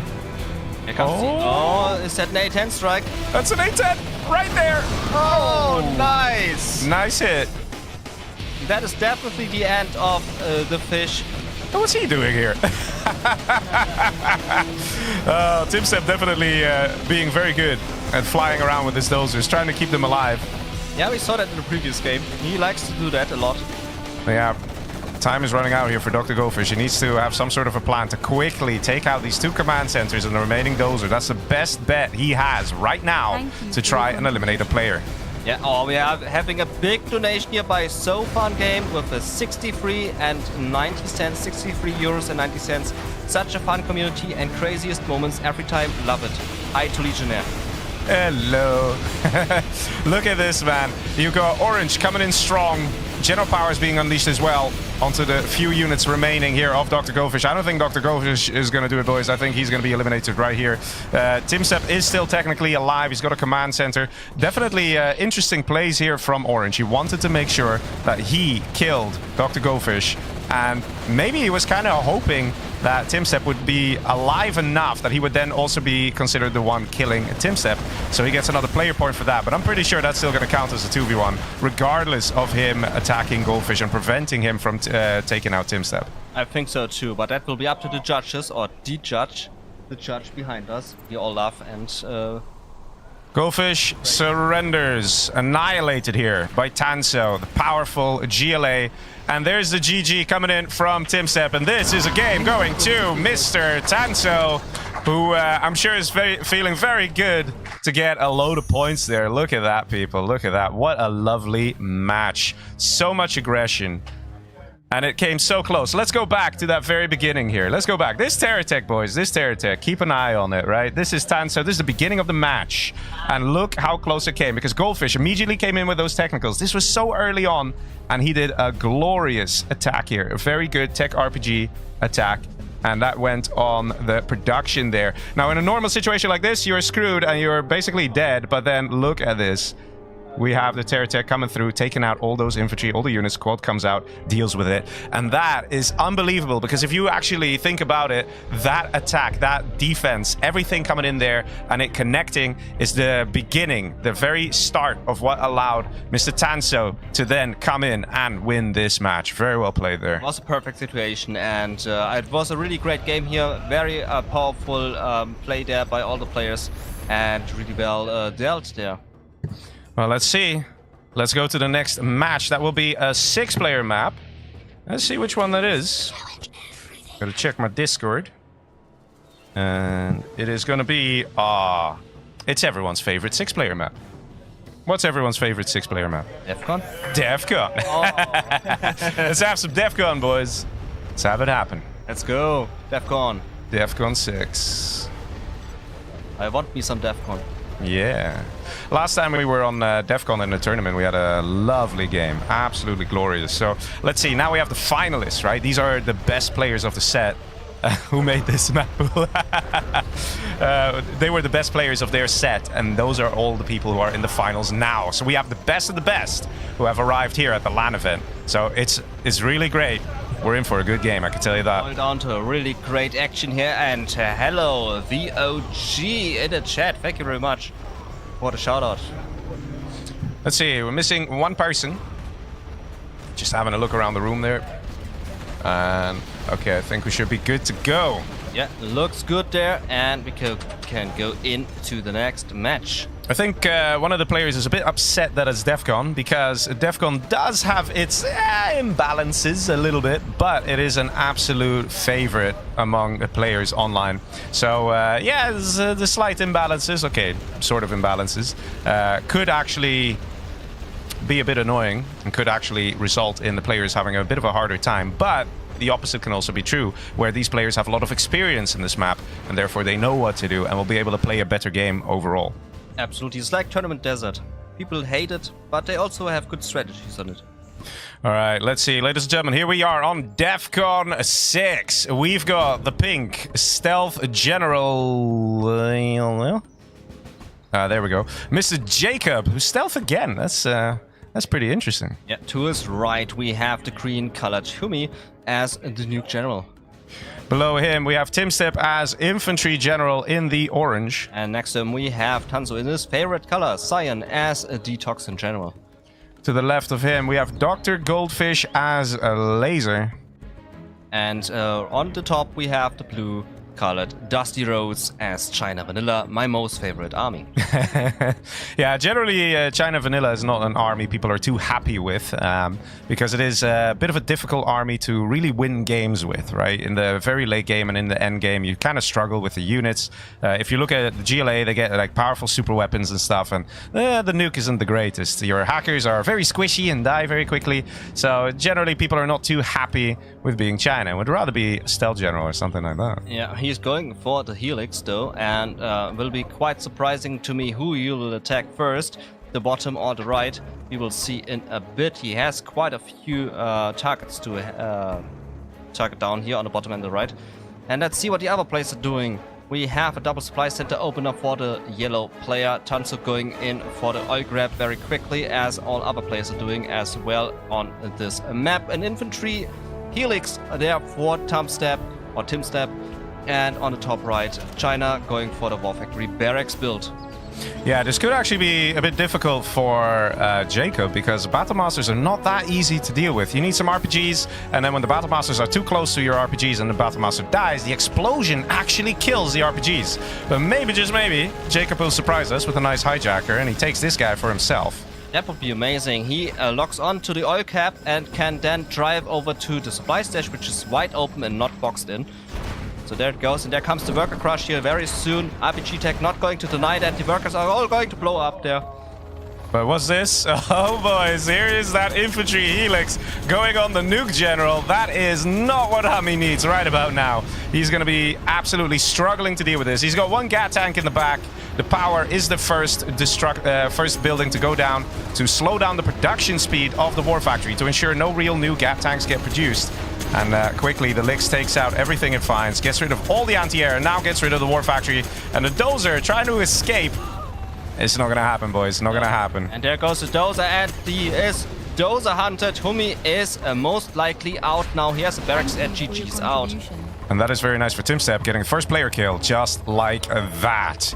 We also have a donation. Whoa! A donation of 255 euros from Blazing Trails. Guys, let's have some Blazing Trails. Plus, plus, plus. He says, next year, I want to see Leggy's cat in the finals. Meow. Thank you so much, man. That's amazing. That's a big one, man. Thank you very much so much for the support. That is a lot.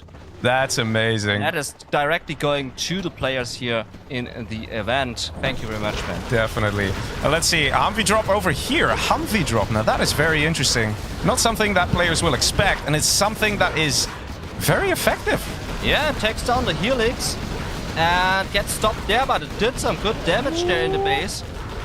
It did get taken out, though, so Dusty is very quick to react and actually managed to destroy both HuMMis. Still 4 missile defenders out, but that's really not too bad. But the Helix did get destroyed, and some damage was delivered. So very interesting that Dr. Goldfish is mixing it up with the strategies, and he wants to keep his opponent on his toes. He doesn't want Dusty to start feeling comfortable and dictating how the game's going to be played. Yeah, in the meantime, we can see that Orange, which is TimStep, is advancing to the top right. Oh, nice crush there here on the units, and the Helix destroying the last remaining HuMMis there. It's taken out though. Oh, the MiG fired, but the missiles vanished. Yeah, that's 0 for you. that's 0 hour for you. Oh, so true, man. Well, very interesting that both of these guys are kind of struggling against one another, but it looks like the dozers have been destroyed. So a dozer hunt has been successful, and that means that Dusty is in a lot of trouble in this game. Yeah, we can now see in science base a huge blob of Helixes moving in. Finishing off what is left here by Tanso, but he's in the middle, so he can rebuild. Yeah, Tanso is definitely going to struggle taking this out. I don't know if he even has that many RPGs left, because he's not popping, he's not trying to deal with this. He's probably just focusing on trying to get back and survive in the middle. But over here, he's kind of being pushed out by Jacob, so he's very much struggling in this situation. It's going to be hard to make the right decision, and it's going to be hard to deal with these Lixes, who are now going to the middle to try and finish off the player. And TimStep is now getting the third island under his control. That is a lot of trouble here, meaning for all the players remaining in this match. I think I know why TimStep was struggling in the other game. He wasn't China. If you saw his set, whenever he's China, like he got a lot of points, did a lot of killing. And look at him, he's doing great. He just shoot away Tanso straight to the middle there, taking the oils, not wasting any time. Is there a dozer on the way as well to take the money there? Yeah, just give him some China and he will be happy. He's building up the command center now. He is on rank 3, so he can use the Cup Bomber and artillery strike for his advantage. In the meantime, we still have Dr. Goldfish and Dusty continuing their little fights, but it looks like Dusty is sort of hanging on. He's got some MiGs ready, but of course, because Dusty is dozer hunted, the moment Dr. Goldfish hits level 3, he can just double A10 the War Factory and take it out and things like that, and it's gonna secure him the victory there. Yeah, we can now see that Pink Jacob is not happy with TimStep having the top island there. He's putting his tunnels down. In the meantime, Tanso is trying to retake his island back, and also Blue pushing in there on the left side into Yellow's base, which is Dr. Goldfish. So lots of aggression happening at the moment at the map at the same time. Yeah, we do have the command center up here for Dr. Goldfish, so he's not in any danger of getting dozer hunted. And of course, we now have the general powers coming in from Mr. TimStep. So TimStep also established his command center. He's also not getting dozer hunted, but he is under attack here by Mr. Jacob. Yeah, and TimStep now moving into the middle side there. Gets a bomber on the tunnels, and the Helix is cleaning up the rest of the mass there in the middle side. Artillery barrage joins the fun. And 3 Helixes. 3 Helixes is 3 times the fun. And Blue now pushing into Yellow's base. Yeah, I don't think there's much going to happen here for Mr. Tanso. I'm pretty sure he's going to be eliminated. And interestingly enough, Goldfish is just kind of struggling. He did manage to dozer hunt Dusty, but he actually can't hold against the China units here. The GAT tanks, the tank hunters, he's just struggling. He's having a hard time. And he's also really low on cash. Right now, he can't even collect here because of the GAT tanks that are around. So he's losing that income, and that will put Dusty in a better position. Yeah, absolutely. The Helixes are still doing great. Oh, the bunker! The bunker, no! Oh, man, that makes such a difference. Losing those elixers like that. That's crazy, man. It was like a 6k loss right there. Yeah, very unfortunate. Really hurts, man. He still has some infantry here. He's still dealing some damage. GG, well played, he says, and surrenders. Yeah, he is out. And is that the second player kill also going to TimStep? I think so. Wow. Because he cleaned his base and, yeah, cleaned the middle. And let's be honest here, Dr. Gofish is not just struggling, he is dying. He's in trouble here, and Dusty being very powerful. Is there anything clever that... Oh, yes, there is. Yes, there's something clever. Is it a Burton, perhaps? Because it looks like a nice little scorch mark of left by a Burton, but that is a destroyed war factory, which, wait a minute, that means that Goldfish can still hang on. All he needs to do is kill these last few Gat tanks. He's switching it up to bombardment, isn't he? Yes, he is. I think 2 territories plus dozer, says Orange. But look at this, the Gat tank is vetted, has to now come close to the strat center to make sure it's within that or outside the minimum range thing, because the strat center cannon, it cannot fire within this space. It needs to be outside that range, then it can fire. Yeah. So we see at the income, DustyRhodes is sitting on 5.9 income. He cannot produce so much, he's producing infantry. War factory is missing, so it looks quite good for Dr. Goldfish to have a comeback here. Maybe question mark. I think he will. Once he hits level 3, he can get snipers, and that's a lot of infantry coming his way. Absolutely. All he needs to do is kill the Gat tanks. If he can kill this Vet 3 Gat tank, he will probably be able to hang on. He's got another Burton out, and actually that's brilliant. If he just knifes the units, then the Burton will remain invisible. He won't reveal himself. That allows him to get the XP. There we go, he's got it. He can get snipers now. And, oh, double A10. Wait, is he just going to take out all the buildings? Yeah, he's going to take out the buildings, the barracks and the supply center. And there we go. Takes out just the barracks. Which was enough. But that means no more unit production here for Dusty. Yeah. Batchy in the background is having some fun with his little weapon there in his hands.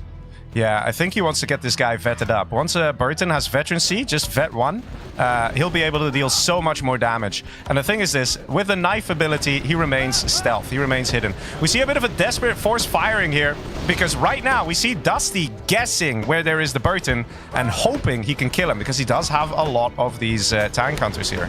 Yeah, as a desperate move, he's not reaching him. Oh man, that's a funny moment here. Wait, where's this EMP coming from? I have no idea. Uh-oh.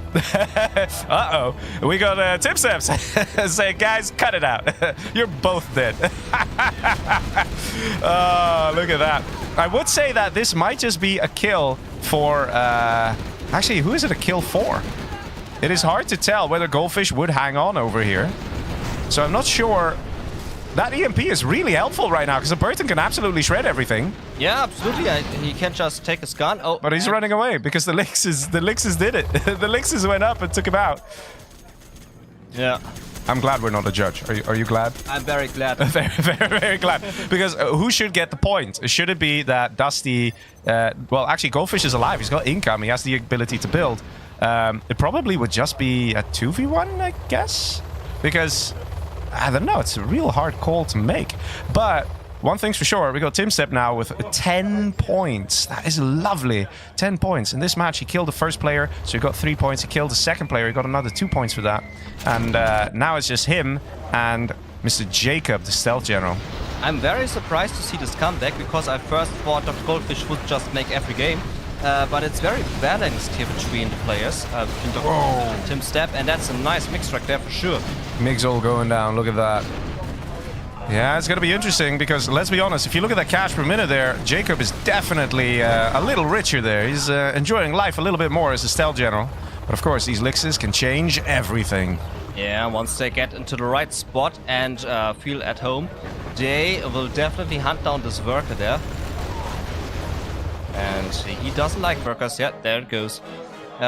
Jacob needs to expand. He needs to grab that left island to him. Hello. Oh, that's a snake move. Yeah, he's still infantry general. That's definitely going to help Jacob as well. So Jacob's probably look how fast he's producing these units. That's because he has power. But Jacob is probably going to win this, looking at this. Because the Lixes, this is what's going to happen. These Lixes are going to have to try something, right? And that means when you got to try something, you go for the risky move. And when the risky move happens, and these Lixes go a little too close to the tunnels, we're going to see a massive quad pop. 10 quads coming out, and they will shred these bad boys. Absolutely. And does Jacob have the quad cannon upgrade with the AP bullets? He does. He does. So that does a lot of damage to these helixes. He could actually get minigunners too. It might just be what's happening over here. He's getting a barracks out. How much would that be a punch with the fist into his face with his own minigunners? Or maybe he's just going to get some tank hunters that come out with Vet 1 with all the horde bonus and everything and puts them in buses. That could also be pretty fun. Yeah, what he can do is build an airfield, build some minigunners and put some minigunners into the helix. I do think that we should see a little more expansion happening from Jacob here. This section here, he could take the oils. He needs a bit more map control, because if he's just not engaging with the map, not doing anything, then we're going to see situations like this, where the money gets taken by Timstep, the oils are ready to be taken by Timstep as well, and that could put him, it could close the gap, essentially, between the income. Oh, miss micro of the licks. Yeah, but he remains alive. He's not being shot down. Ooh.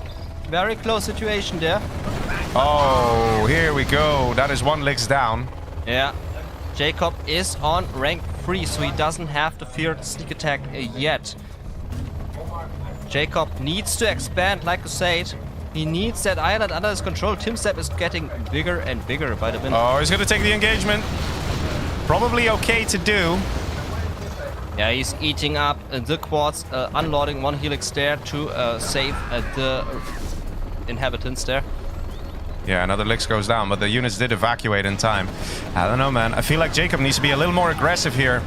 Or he just can get a load of Scout Storms. Let's see, are you building a load of Scout Storms? Yes or no? I don't think he has the building space for that. Well, he's got it in the back here. There's plenty of space here. There we go. There we go. And the great thing is, he is Stealth General, so he gets the ability to camo net the Scout Storm. Just spend $500 and this building becomes stealth.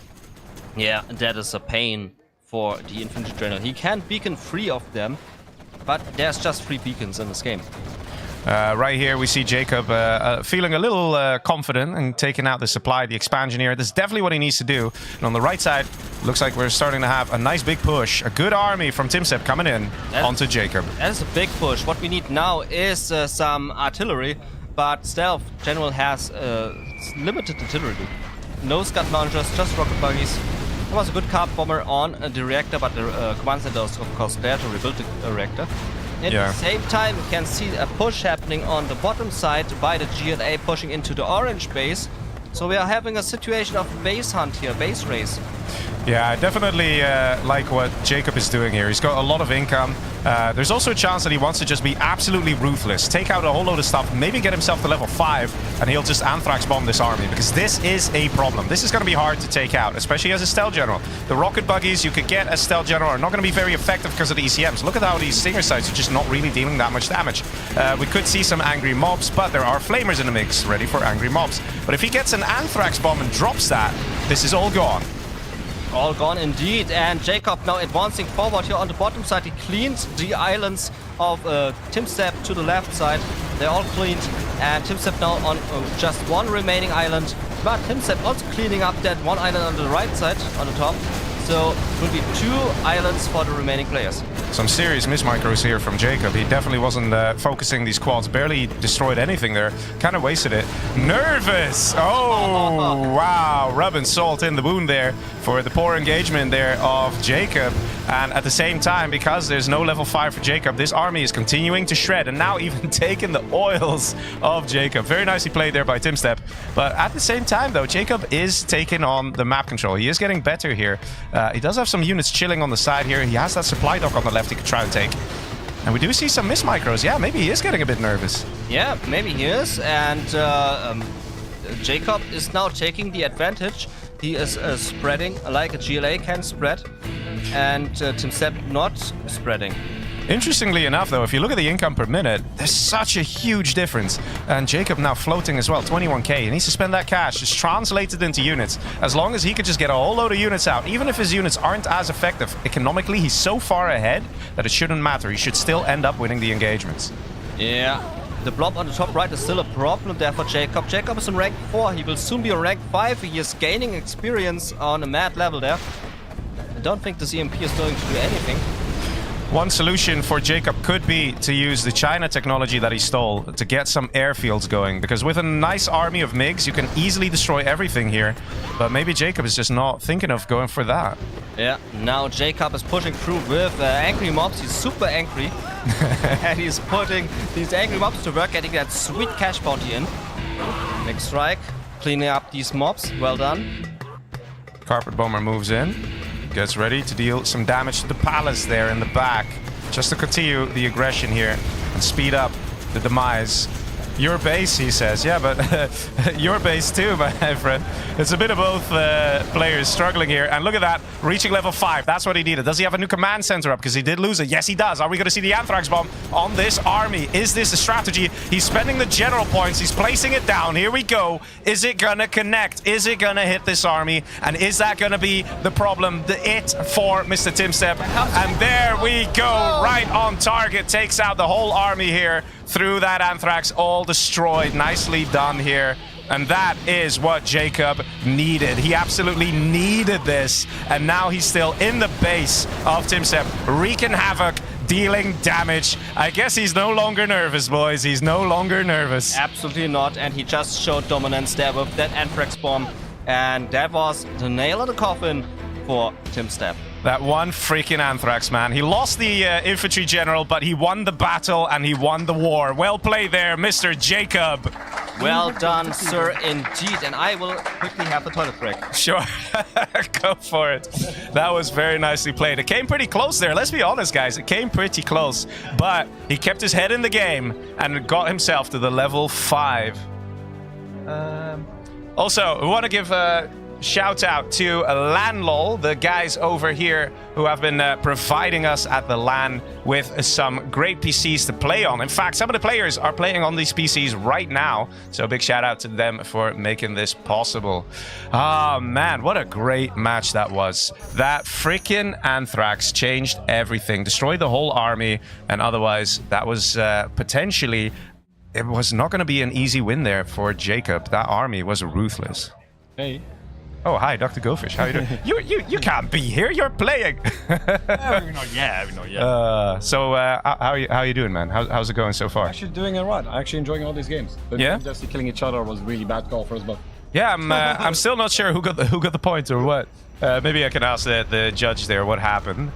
Mr. Judge, what happened there? When, I have no idea. The judge says he has no idea. I asked HuMMi for a second opinion, and there's a kill from Dust from you and a kill from you on Dust. Yeah, we killed each other. Okay, so all right, so I don't know if you guys heard it there. Let me repeat it. So Goldfish got the point for killing Dusty, and Dusty got the point for killing Goldfish. Basically, they destroyed each other, and Timstep, it was just like gently pushing, giving a little poke, and they collapsed. Honestly, Timstep did way better this game than I thought, but I was taking too much risk attacking blue. Sorry, Dusty. Yeah. You still love me, man. It was great, though. Absolutely great. But hey, Dr. Gofish, it's time for the next match, my friend. Yeah. Time for the next match. Like and subscribe, and also, what are all these crazy donations? Already, I see like $36 and $255. Like, what the hell is that? I know, it's amazing, right? It's we amazing. randomly reach 3,300. You know, I go start a game, I see like 2,900. I look back, I see 3,000. What the hell? It's amazing, right? It's amazing. We've got some great support from the people in the chat tonight. You, get back to your PC. Next game is starting. And so far, man, these matches have been wonderful, right? The aggression, the plays, everything on point. So nice. All right, let's see. I can host the next match here. Let's go for Coastal Shock. Every time we've had Coastal Shock, we've had a very interesting game. So I expect no different, boys. I expect no different. Let's see. Wait for the players to come in. I wait for my co-host, CNCHD, to return. I see him coming in right now.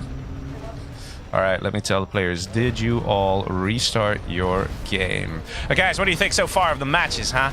Who has impressed you the most? Was there a particular moment you really enjoyed? Say it in the chat. We always love it. We always appreciate it.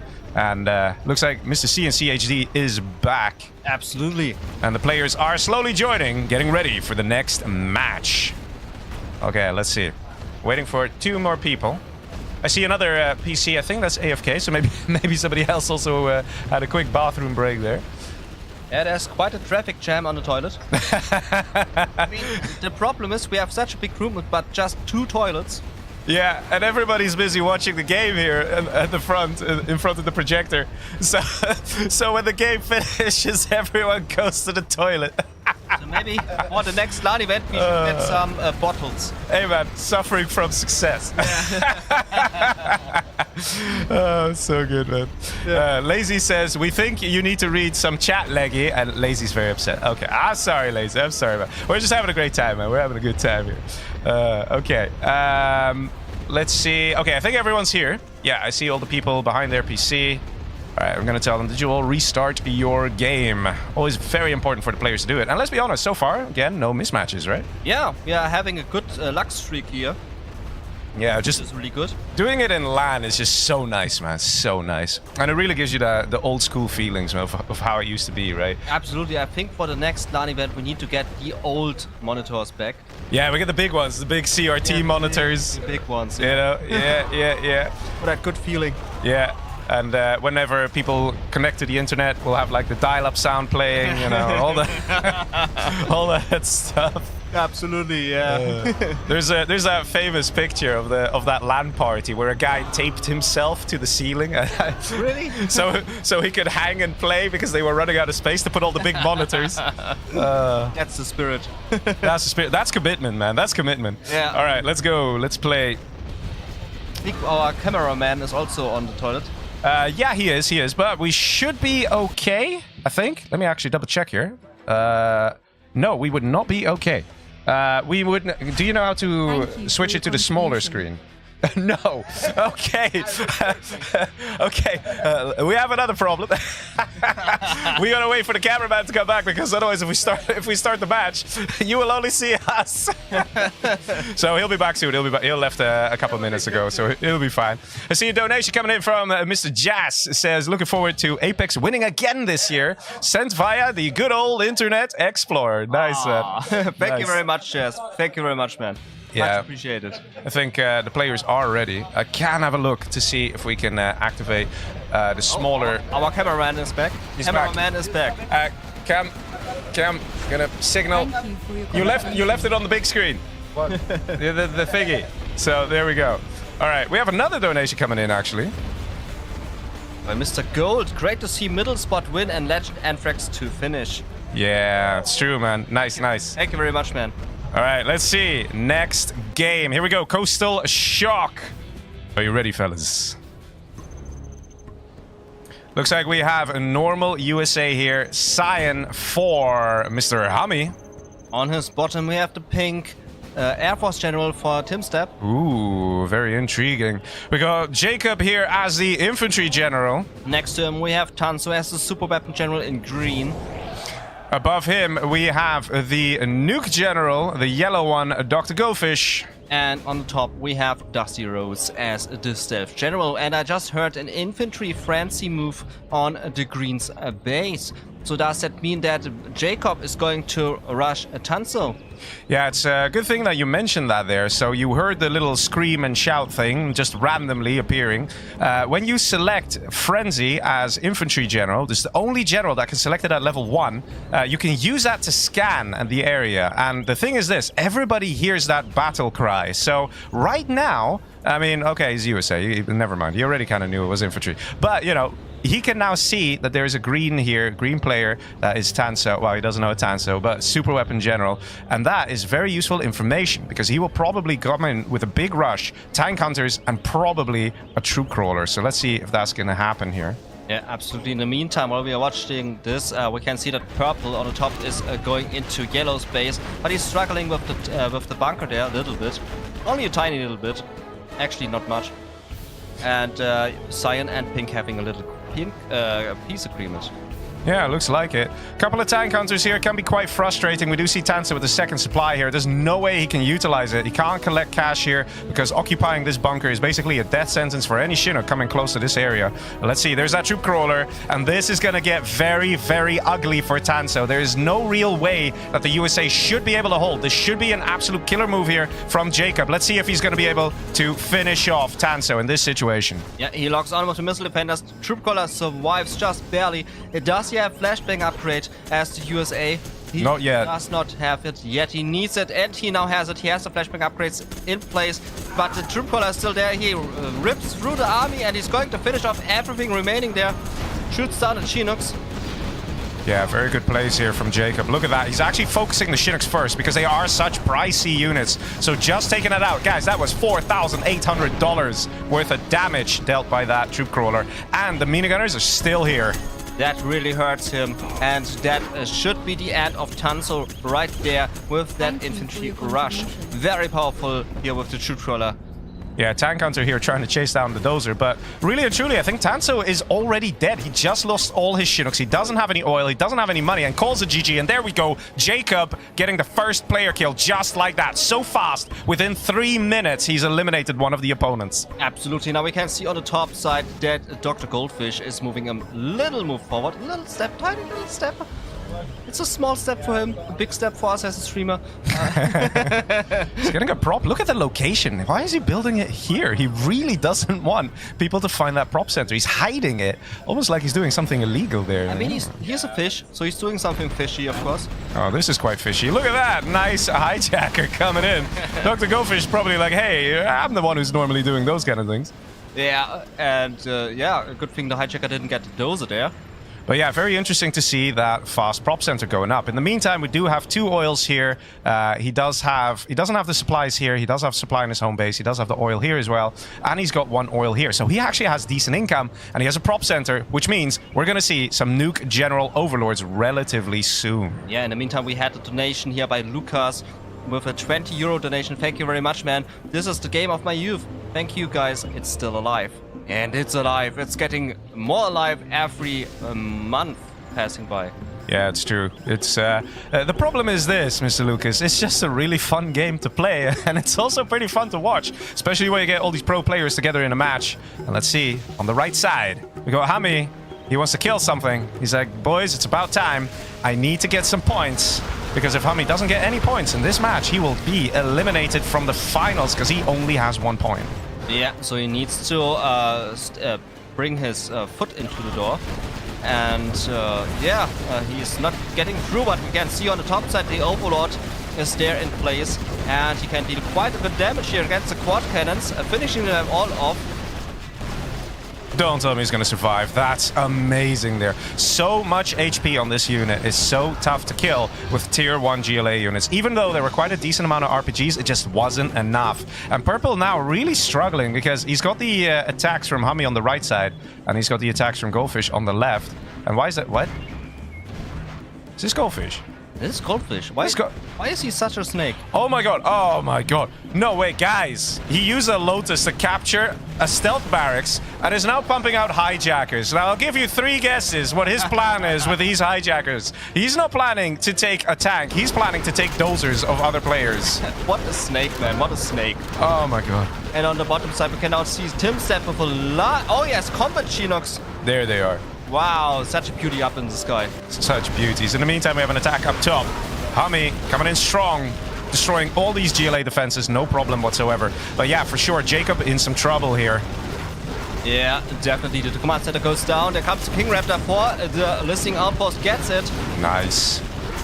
And on the top side, we can see that also a Scion blob is moving in to the base of Purple. There's a battle bus in place. The palace is quite a good defense. Yeah, it's funny that we actually see some combat Chinooks and that they're actually being effective. Normally you'd think the minigunner would shred them, but we're not seeing Jacob actually gunning down. There we go, now he's doing it. Now he's actually hitting the combat Chinook and actually took it down a little bit. And we have a yellow Humvee, because why not? You know, sometimes the game just entertains us. It's like, yeah, we'll just paint this one yellow, just for the lols. Don't worry, guys, don't worry about it. Yeah, it's actually not not good looking. It's an ugly one and it needs to die. For those of you wondering, why is it yellow? It's because an ECM was disabling it, and sometimes that ECM disable effect, it just stays. So it's just a small graphical glitch and doesn't actually change anything. And he stole it! He stole a USA dozer! Oh my god. We have a nuke general who captured a GLA stealth barracks and then got hijackers out and now look at this! Well, what did this? He's still busy building his nuke general command center, and now he's also building the USA. Which USA was this? That's normal USA. Oh my god, HuMMi must be really confused. When his USA intelligence kicks in, he'll be like, wait a minute, what is going on? How did you, with a hijacker as nuke general, take my army? Yeah, it's Dr. Goldfish for you.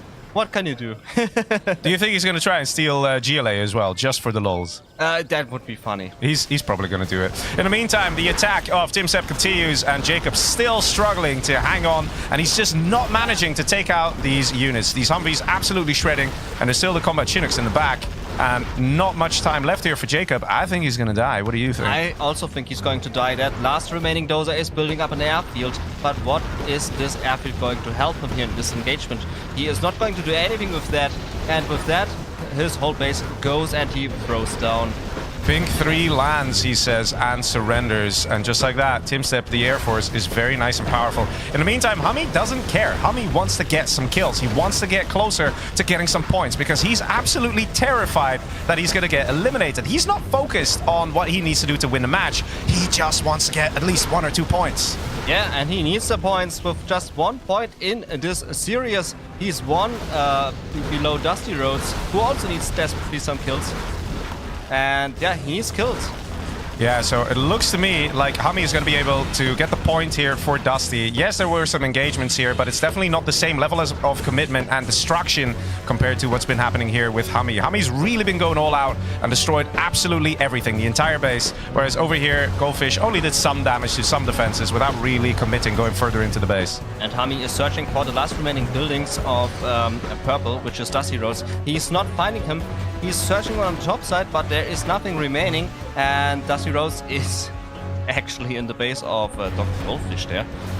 Yeah, he's just trying to create a bit of chaos here. Maybe he's trying to hint like, hey, I'm over here, you know, let's have me be a 2v1, to deny the point going to HuMMi. Could very well be the case, but HuMMi spotted it. Look at that Avenger here in the mix. HuMMi's immediately moving down, and HuMMi is on the case, fellas. HuMMi is on the case. He's going to see this, going to take it out, and that's probably still going to be a point going to Mr. HuMMi. We'll see here a 3v1 situation here in a little bit if that battle bus remains in the base of the Goldfish and if that pink blob moves up and if the cyan blob moves to the left, then we have a 3v1 situation. Oh, that is a child of hell. He's doing as much as he can. He's just like, I'm gonna die. And there we go, he dies. But he wanted to annoy Goldfish as much as he could. But yeah, that is DustyRhodes out. And probably gonna get a point for HuMMi. And interestingly enough, if HuMMi dies, he automatically comes 3rd place, gets another point. There we go, he gets the point for the kill. So automatically HuMMi, just because of this, what he just did, the attack on DustyRhodes, is actually keeping him in these finals, in the games. So very well played there, and also good strategy, and also very good that he's aware of his points and that he needs to keep an eye on them. Absolutely. And now there, it all comes down now to cyan and pink against yellow because they are still in peace agreement. That's why they are not attacking each other. And Dr. Goldfish, he is laying back and has all these armies, but shit is getting real very soon. Yeah, we even see some snipers out here. And guys, don't forget, TimSep is an Air Force. We got the combat Chinooks here. Are we going to see some stealth Comanche at one point as well? We got some Raptors out. And he's actually quite decently, like, with the experience there. It won't be too long for him to hit level 5. If he were to kill the entire HuMMi army here, he would be level 5, which would make him absolutely ruthless with all those very nice general powers. And in the meantime, Goldfish might just quieten down a little bit.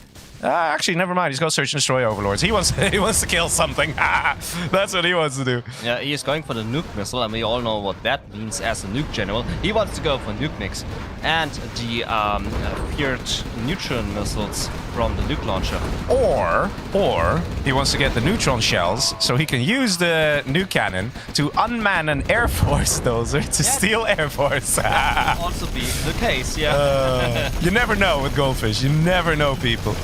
Yeah. Hence why you should look at the at your own room. Oh, that building! If he shoots a building, he shoots it! Oh, if it's gonna fall!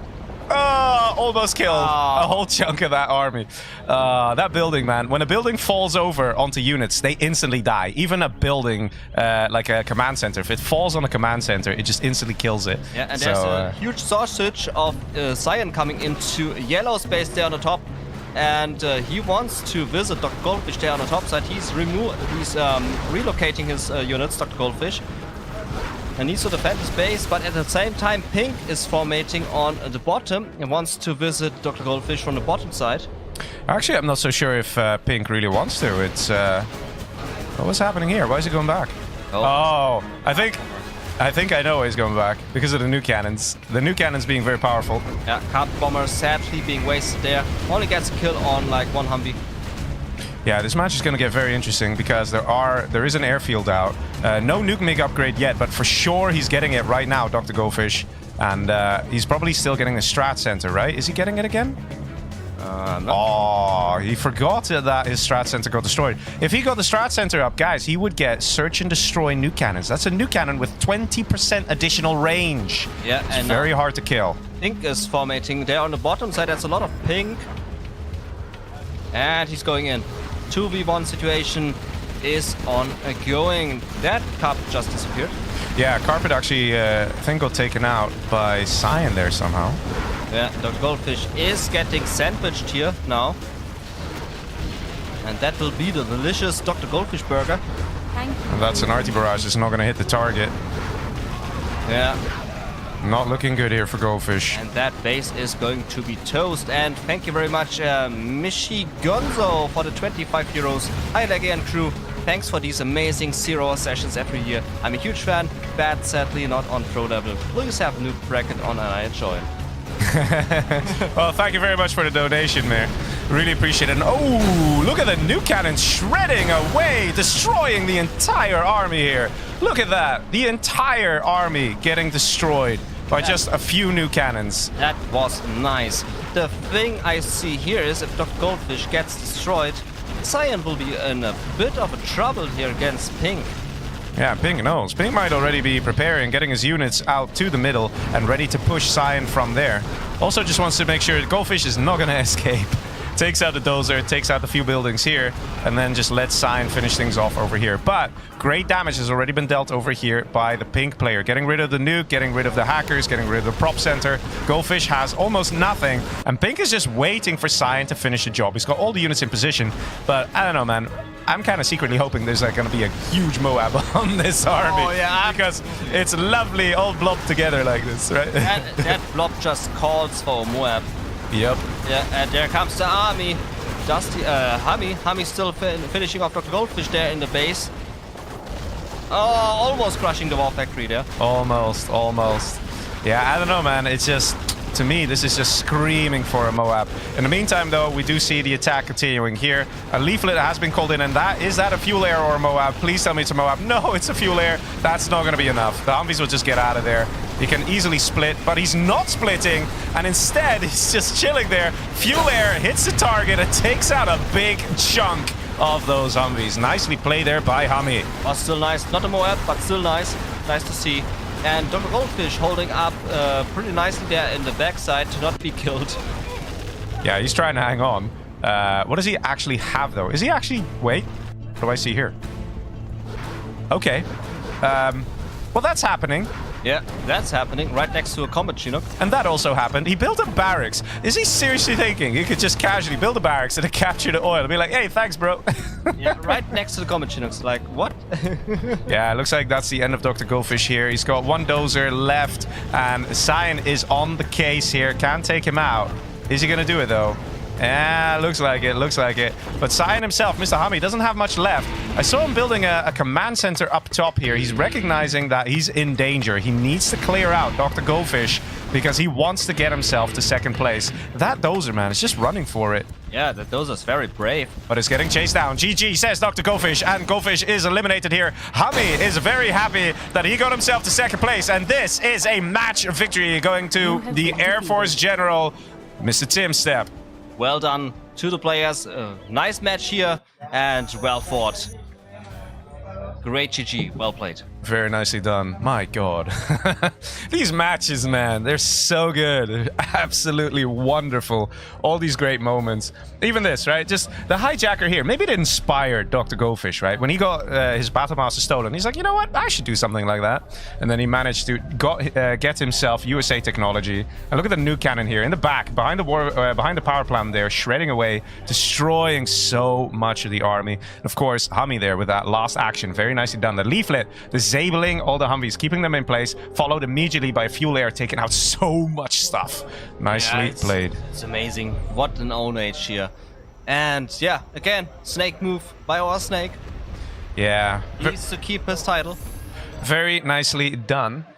Is there any chance you can look at the replay? Because you missed an epic mob by Thumbstep at the very end. It's a 15-minute mob. I'll just go to the next one. I'll go to the next one. All right, so let's see. Who is the player who has been eliminated? That is going to be Dusty, isn't it? That will be Dusty. Dusty has now been eliminated. Let's see. Dusty is out.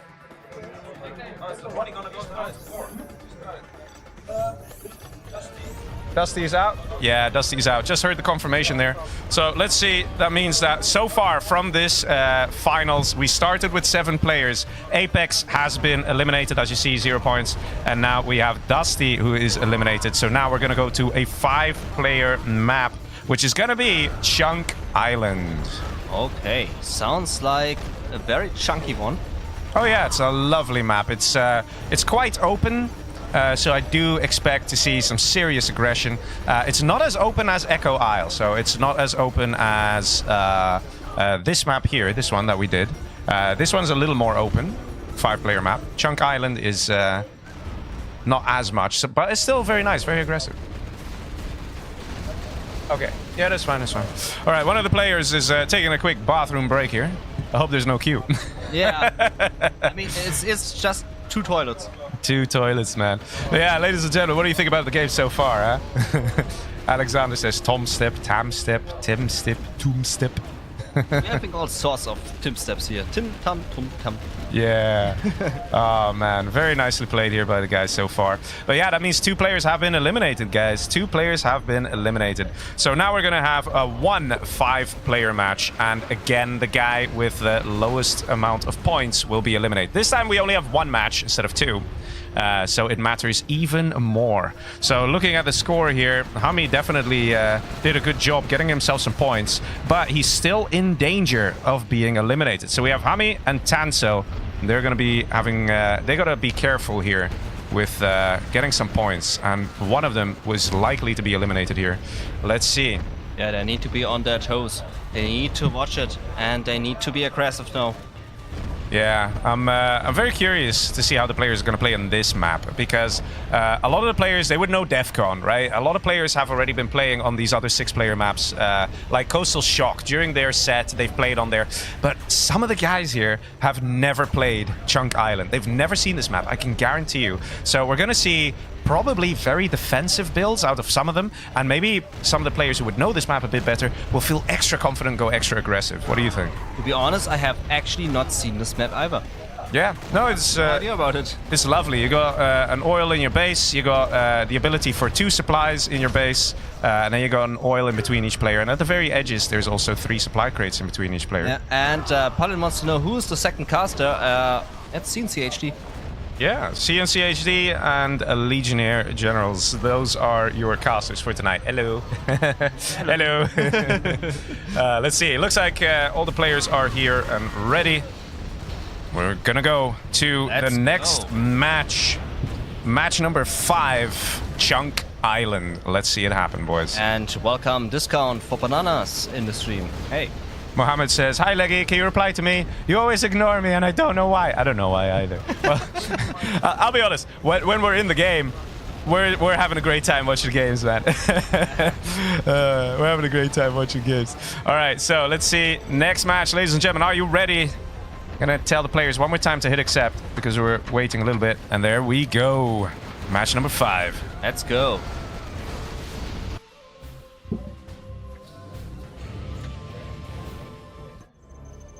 Okay, so here we are. Another infantry general. We've been seeing a lot of infantry tonight.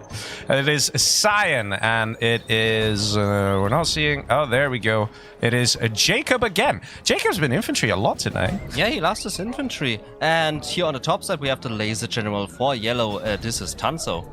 On the right side, we have Timstep, who has a lot of points, leading with 18 points. He's super weapon general. Yeah, on his bottom there is the Toxin General in purple for HuMMi. And to the left, we have Dr. Goldfish as a USA. Normal, regular, good old USA.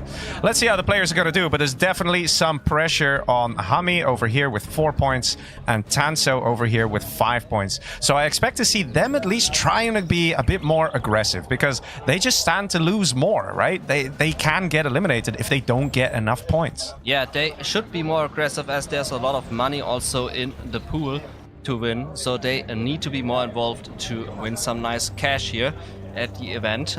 Let's see what's going to happen. We can see here double warfare victory built here by Dr. Goldfish.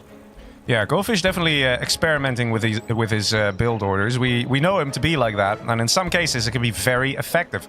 However, it's not always effective. It just depends on what he's planning to do. In the meantime, over here we have some nice man spam from the infantry general, Mr. Jacob, similar to what we saw in the previous match. Let's see if a troop crawler comes out and messes up the USA. And he wants to build a bunker right close to the USA base. A sweet, fat bunker. I think I know why he's doing this, because there's a spy drone in his base, and that would surely have been revealed. So that means that Jacob knows he's in between two USAs. That little bit of information is absolutely crucial, because it means you know which build order you want to go for against a USA. And we saw how effective this strategy is. Just spam tank hunters, come in with a troop crawler, and right now, let's be honest, Dr. Goldfish is already in a lot of trouble, and he has 2 war factories. Absolutely. Will this work? Yeah, the Chinooks go down. There's the next line of Chinooks. The Chinooks need to escape. He's shooting down more of them. And that's 3 Chinooks down. And we have a random technical coming in saying hello. And it's like, well, this guy's basically already dead. Taking out the power, not that it makes any difference here. Goldfish has no income, has no production, has absolutely nothing apart from a few Humvees with which he just simply cannot make it happen. Yeah, his base will now be totally gone in a bit, but he's building up in the middle there with his remaining dozer. Oh, look at that. Yeah, he's got a whole new supply ready to go. Maybe he's hoping that the GLA will come in and try and fight over this island, and that Jacob might forget about Dr. Goldfish here. I mean, you shouldn't forget about the fish. This is never a good idea, as he might rebuild very soon. It's true, and actually, we have some nice aggression here. And I'm noticing the lack of dozers from Cyan. I think this is the last one here for Jacob. He needs to be careful. Jacob does have money to build a new supply center, though, and try and take the money that was left behind here by Dr. Goldfish. But as it stands, I don't know. Yeah, in the meantime, we can see Blue is now making move, which is Timstep. He is joining the middle of fun. He wants to have some fun there as well. And also Tanso making move into the base of Timstep there on the top side. Yellow piece. Okay. Yeah. Sure. Interesting. Yeah, because Tanso can also reason it like this. If he comes third place, he gets himself a point. So all he needs to do is wait for 2 people to die, and then he's probably very safe. If HuMMi is one of the first people to die, then Tanso is safe to move on to the next match. So yeah, that's a fair point to accept the peace agreement. Yeah, Dr. Goldfish is now on the map, remaining with 3 pink dots. He has a barracks pooped on in the middle of the map, and on the top side he's also now building something. Well, he's probably going to get the capture building upgrade and try and take this oil, but I think Tanso says no. It's in Tanso's best interest to make sure that if someone is trying to escape, that this guy gets killed, because it brings Tanso closer to coming third place. And that's exactly what he does. He comes in, deals a bit of damage, and he's like, wait, I found a pink barracks, but this is not pink. Yeah, and now there's a Cyan base wide open for attacks. So he can just clean up the rest remaining stuff of Jacob there on the left side. Easy food there for Tanso. Yeah, and we also have an attack coming in from Mr. Timstep there. But yeah, it's true. Jacob doesn't have much left. Jacob did have his dozer eliminated over here. Jacob trying to hang on here. He still has his dozer building the reactor, but that's all he's really got. Goldfish did do good damage with the 3 Humvees he had.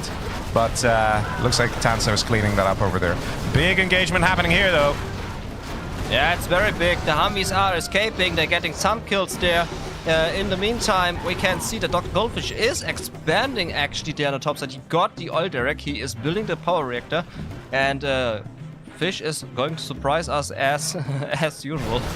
Well, I see that Super Weapon General, Mr. Timstep, does have an airfield out, and I suspect we're going to see Alpha Auroras very soon. They will absolutely obliterate an army over here that's stuck and clustered together, and I'm just waiting for that first Alpha. Where is it? It would help so much and can help take out HuMMi, and that would mean that HuMMi would be eliminated from the challenge as well. Yeah, and Dr. Goldfish is now being eliminated there on the top side. He is saving his dozer in the Chinook. He's driving away there, or flying away, I should say. He's trying.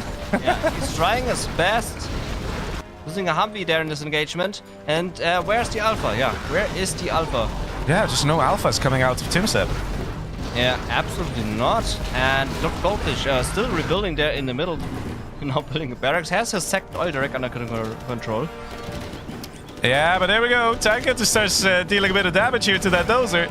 Almost loses it. Almost. And Escape runs into the next trouble. Will save into the Chinook.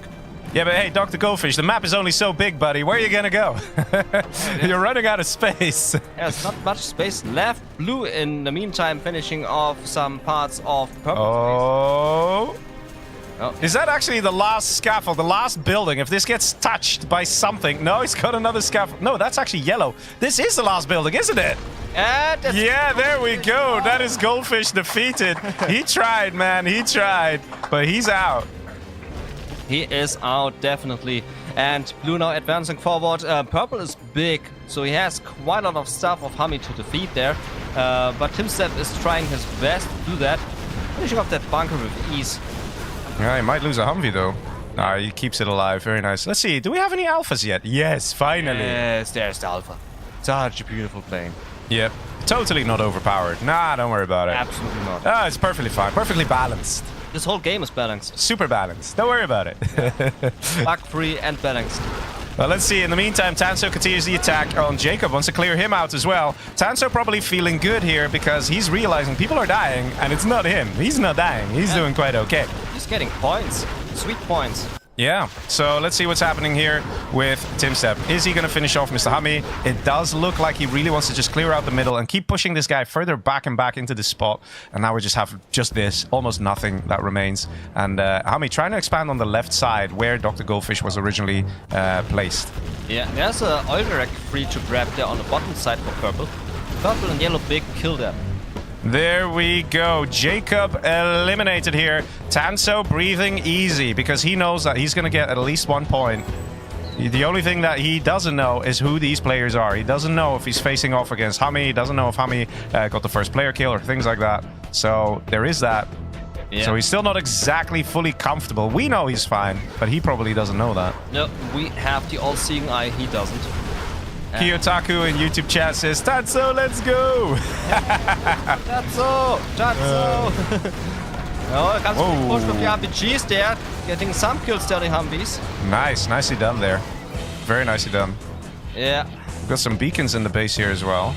S&D, airfield, yes. Very well, yes, that's an S&D, that's an airfield, yes. All the newcomers here to this game, that it is. Yeah, Tanso kind of took the opportunity there to label things, so make it extra clear. But yeah, always good. It does look like he's thinking of going for the Super Weapon General, which is very understandable. Super Weapon General right now does pose a big threat and is kind of exposed, and we do see an A10 going for the power. Would that actually take him offline? The answer is yes. He only has a single power plant. And this could be a pretty devastating hit. Alpha's coming in, though. A10 hits the Humvees as well as the power plant. Lovely A10 and a perfect dodge here. Look at that. Excellent plays here from Tanso. 10 on 10. He takes out the Humvees over here, takes out the power to bring the EMP offline, and dodges the Alpha and basically shreds the man from inside out. Yeah, that was a painful attack there, initiated by Tanso. He gets everything, and his labels actually worked as he got the targeted down. He had his target list and he got it. And that is Blue out. And Blue is now trying to do some more damage there on the bottom side. His Humvees are out of position. And yeah, it looks very dark there for Timstep. Well, I have to say, there is a small chance that TeamStep can actually finish off purple, but more than anything, he just needs time. And I don't think that Tanso is going to give much time here. Look at the speed at which he's eliminating the player here. Look at what's actually left. We do have a command center. He's almost level 5, Mr. TeamStep, so with a nicely placed general power, he can actually take out a chunk of that army. But look at this. He's actually split off his army into 2 groups to be even faster at dealing damage. And the dozer right here gets taken out. Very unfortunate there for blue, for Mr. TeamStep. TeamStep is running out of everything. He's quickly building another dozer, but there we go. That command center is being taken out. Yeah, Tanso has smelled blood, he has tasted blood, and he wants to finish off everything remaining here on this map. I think TeamStep now biting himself in the ass that he was piecing with Tanso, because he now lost to that. You're not escaping. Very nice. Players are allowed to write 2 chat messages. Tanso decided to use that as his chat message.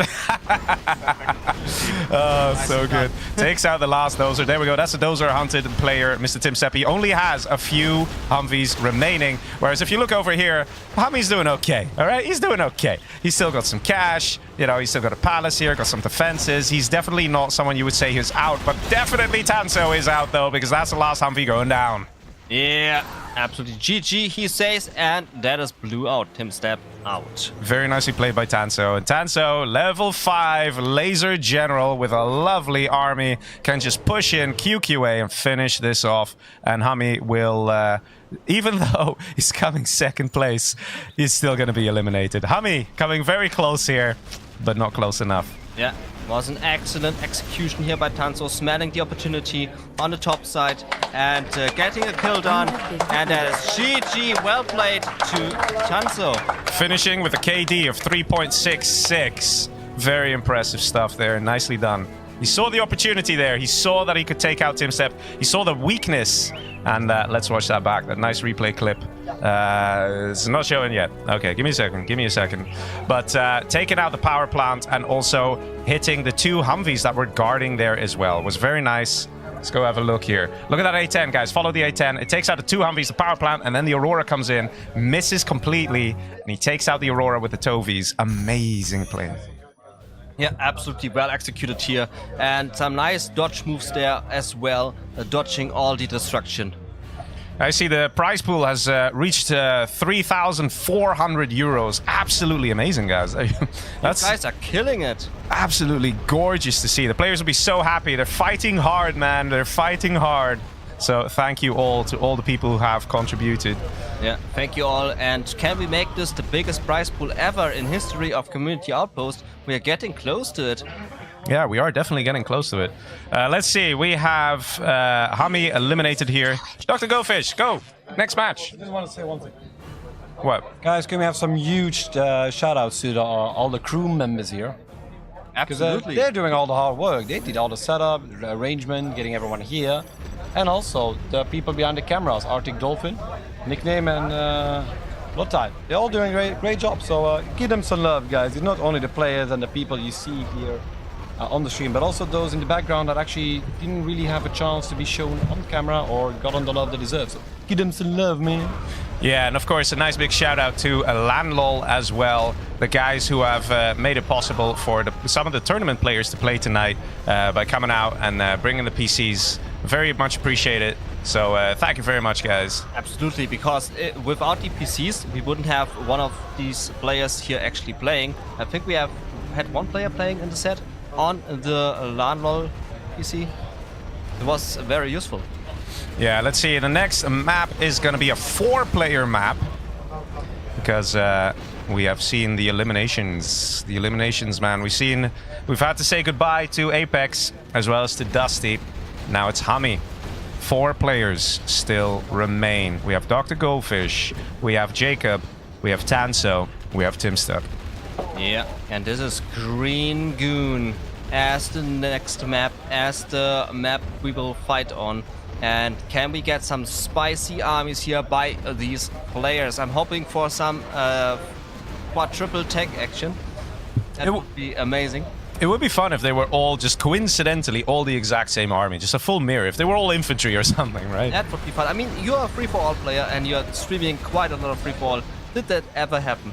No, I think the most I've seen is that 4 or 5 players would all be the same armies. Okay. Like out of 6, right? So still like a lot. But yeah, let's see. Green Goon, the next match. Match number 6 of this evening. We're getting close, boys. We're getting close.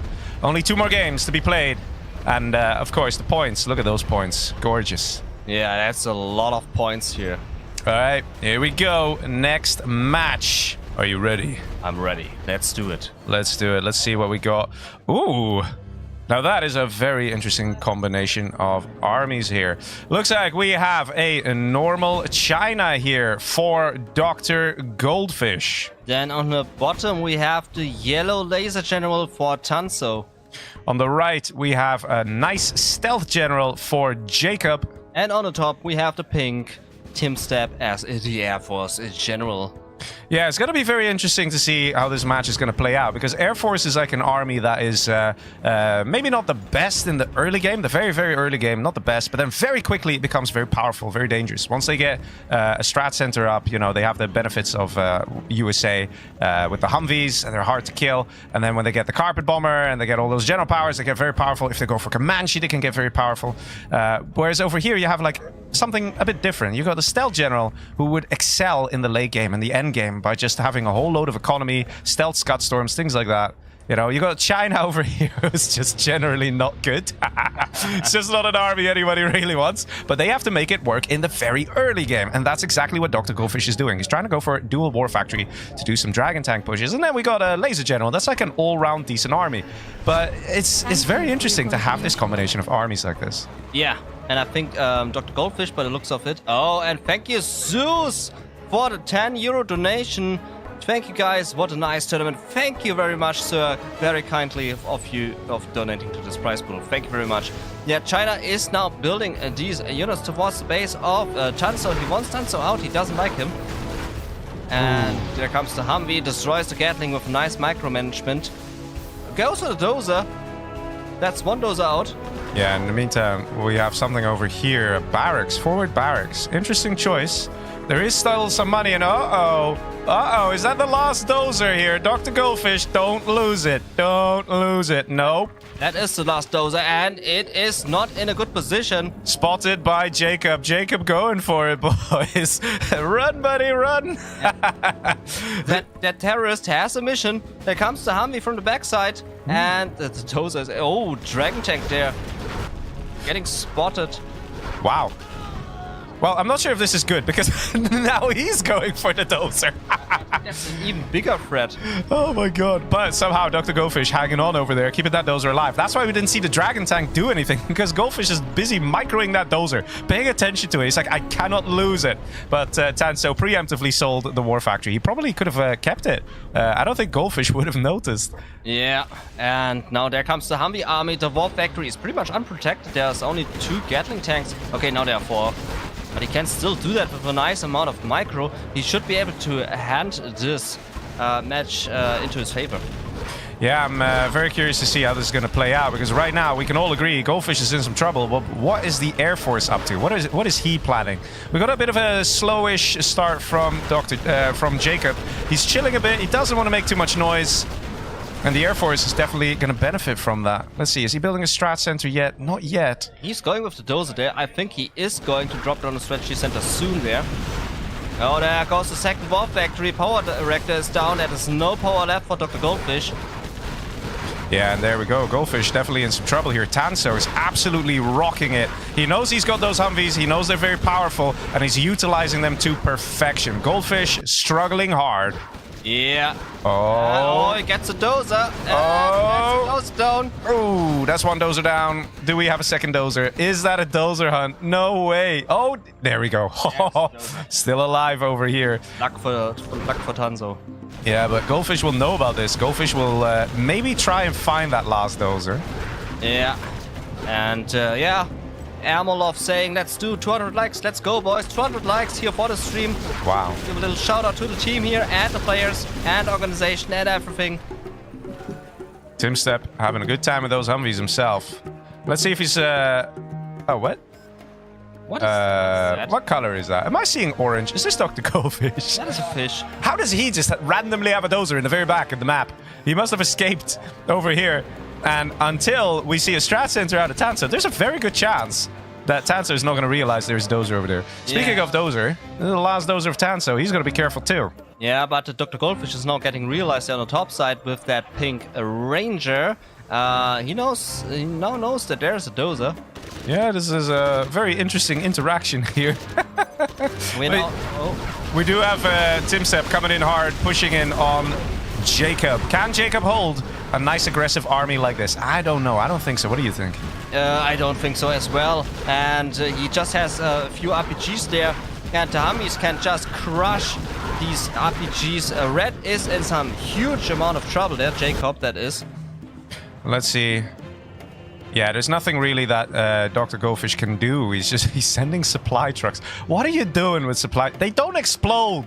They collect supplies. What are you doing? What do you have against supply trucks? Haven't you seen the doku about supply trucks? They are so gorgeous. Yeah, but they're so peaceful. They don't destroy enemy dozers. What's he doing? They're keeping China's economy alive. he's like following the dozer. Like then I always know where it is. He's like mobile spy drones almost. But okay. Yeah, sticky.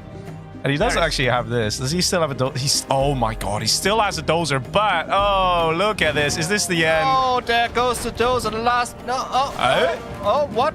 Okay, never mind. Meanwhile, Jacob. Jacob definitely struggling hard. He couldn't kill those Humvees.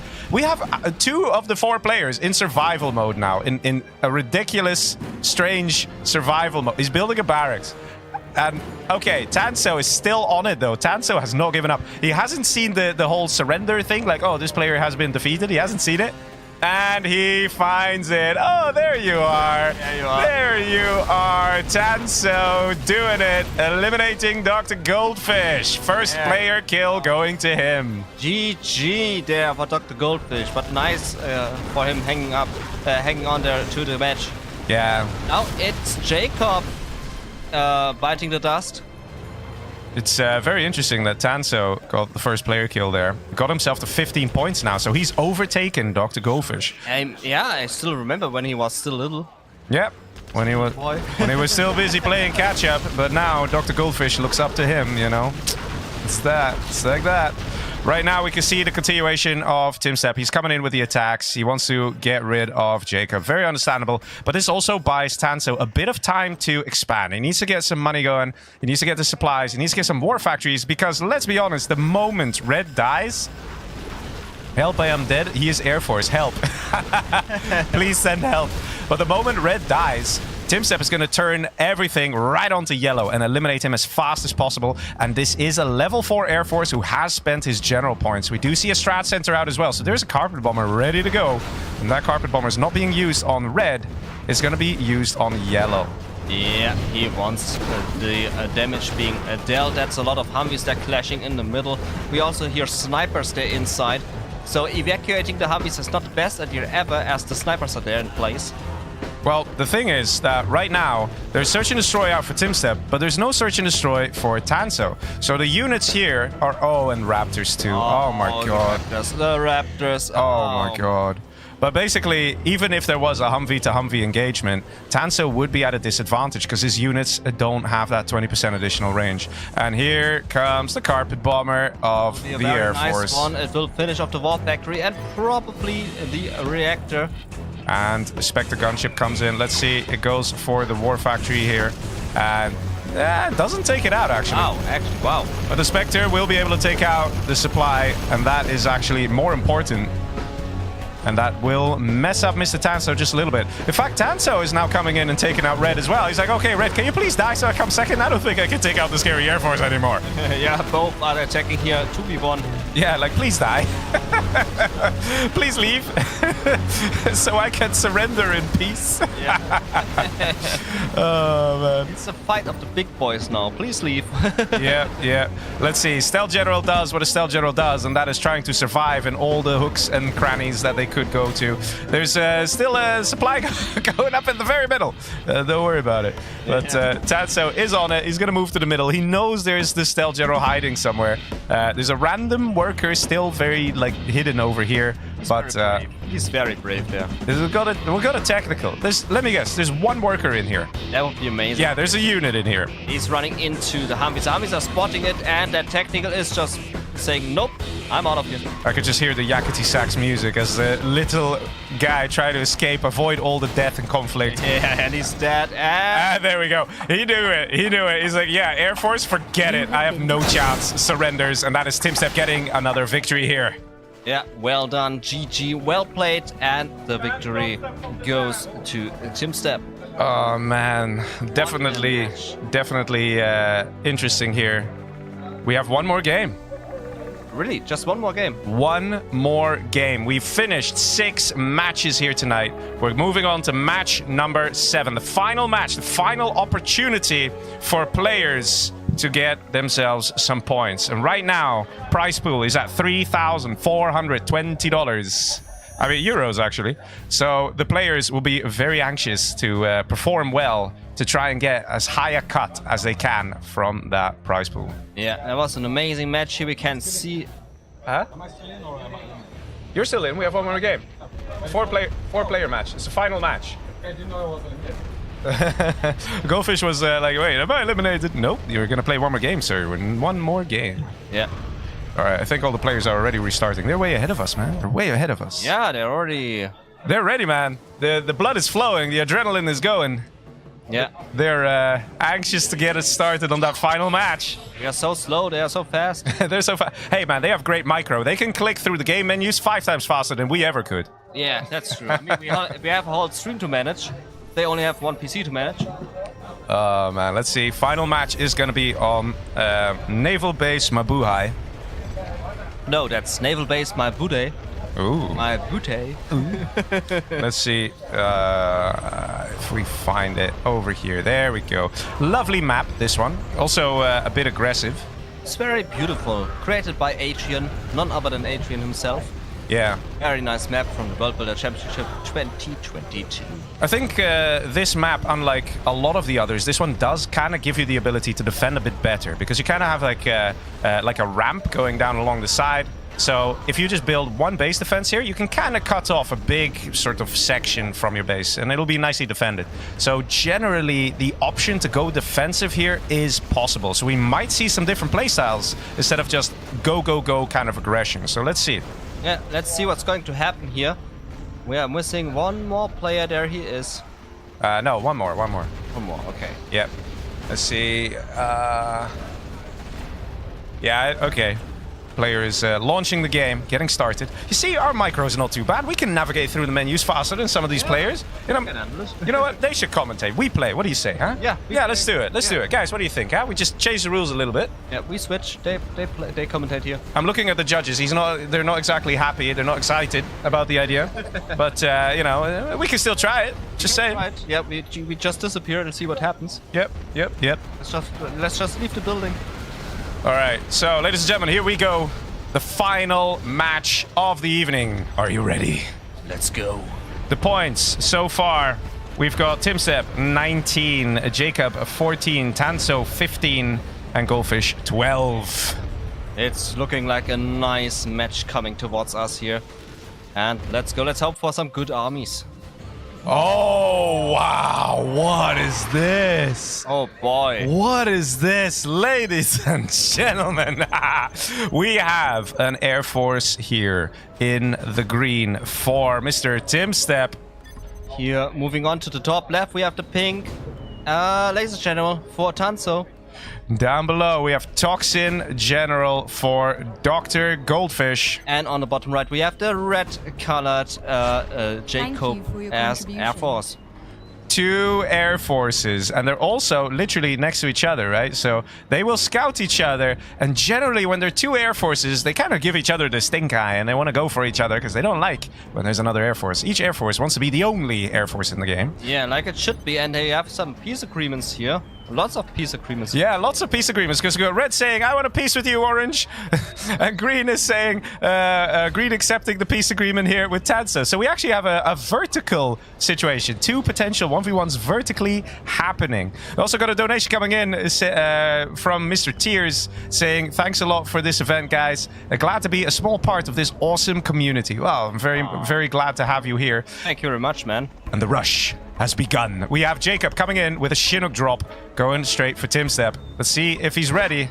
Let's see if this drop has any effect. At the dozer there. The dozer is undefended. The missile defenders come in. The dozer wants to go for the crush. Ooh. And he will not get the crush. Oh, nicely done. Just about survives with the missile defenders and actually shoos away the Chinooks just like that. Very nicely played. 4 of them still survived. Dozer did crush 1 of them. Now, if you're wondering why did he have 5 missile defenders, that's because 5 missile defenders is what you need to gun down a Raptor if there's a Raptor on the airfield. Yeah, nice information indeed. Dozer comes in again, wants to shoot down these Chinooks. They are a thorn in his eye, and the PDL is just too strong. Very nice plays here. I have to say, this is definitely going to mess up the economy of Mr. Timstep. On the left side, though, look at this. Dr. Goldfish not wasting time, and he's doing his attack again. The Toxin RPG attack with the technicals, but he's actually hurt some of his own units as well. But still here, still ready, building a tunnel as well. Tanso in a world of trouble. Absolutely, that is not looking good for Tanso. He needs these points, he needs to stay alive, otherwise he has no chance in coming to the next place here. Timstep is 25 points ahead, so he needs some points there, and there goes the dozer down. Yeah. That's 1 dozer destroyed, 2nd dozer exposed. That's a vetted up technical. It's going to shoot nice and fast. Takes out the 2nd dozer. Tunnel has been completed. Not looking good here for Mr. Tanso. Not much left either. And what's happening in the base of Goldfish? Is he producing units? He's got some quads, not too much. But he needs to continue attacking here and seal the deal. Yeah, and that base will be gone in no time. The King Raptors are flying around here. Air Force generals doing what Air Force generals do. They have a King Raptor mirror. Well, interestingly enough, though, we can see there's a massive income per minute difference between both the air forces. So Timstep, although he's getting attacked, he seems to be having more income. And is it because there's only 1 supply out? And 1 Chinook! It's only 1 Chinook here. What is he doing? And now having a 2nd Chinook. I think probably the Raptors are coming in and constantly hitting the Chinooks. So the income per minute here is actually really messing him up. But let's have a look back in the base of Tanso. Tanso's still struggling. Dozer hunted, doesn't have much. He doesn't know what's going on between the air forces, so he's going to keep fighting. He's going to keep going, hoping that one of the air forces will kill the other and then join the fight and mess up Dr. Goldfish. But as it stands, there's no help coming, my friend. There's no help coming. It's just you. This looks really good for Dr. Goldfish. If he cleans up the base of Tanso, he has 2 islands, while the Air Force generals fighting each other to death. So Dr. Goldfish can just clean up the rest of the mess there for himself. So this is looking very good here for the fish. Nice crushes with that quad cannon there. And that's the power. Is it going to go down? It is not going to go down, I think. Ooh, that came really close. Stays alive with 1 HP. But here's the thing, just a couple more quads and Goldfish can finish this. Yeah, it is very close to a finish. Just a few missile defenders keeping him alive, which is Tanso. I'm pretty sure Jacob was not expecting to play an air mirror against Timstep in the finals. I don't think so. I mean, talking about one of those things that you really don't want to do, it's playing an air mirror. Air Force versus Air Force against freaking Timstep, one of the best players in the world. Yeah, it's not a situation you want to be in. Jacob getting his economy back up again. He's on 4.2k now compared to Timstep on 6.2k. But he's losing again now. Don't waste your time with me, he says. Yeah, he's hoping that Goldfish will back off. But Dr. Goldfish should waste his time with him because he needs that 2nd island. Yeah. And he needs a kill. Not the best attack here from Mr. Timstep. He was trying to get both buildings. He was trying to kill the supply as well as the airfield, but didn't quite manage to get either. Unless he was trying to just kind of fake it, kind of make him think he was going for the supply, but wanted to kill the airfield. Micro didn't quite connect there, didn't quite pull through.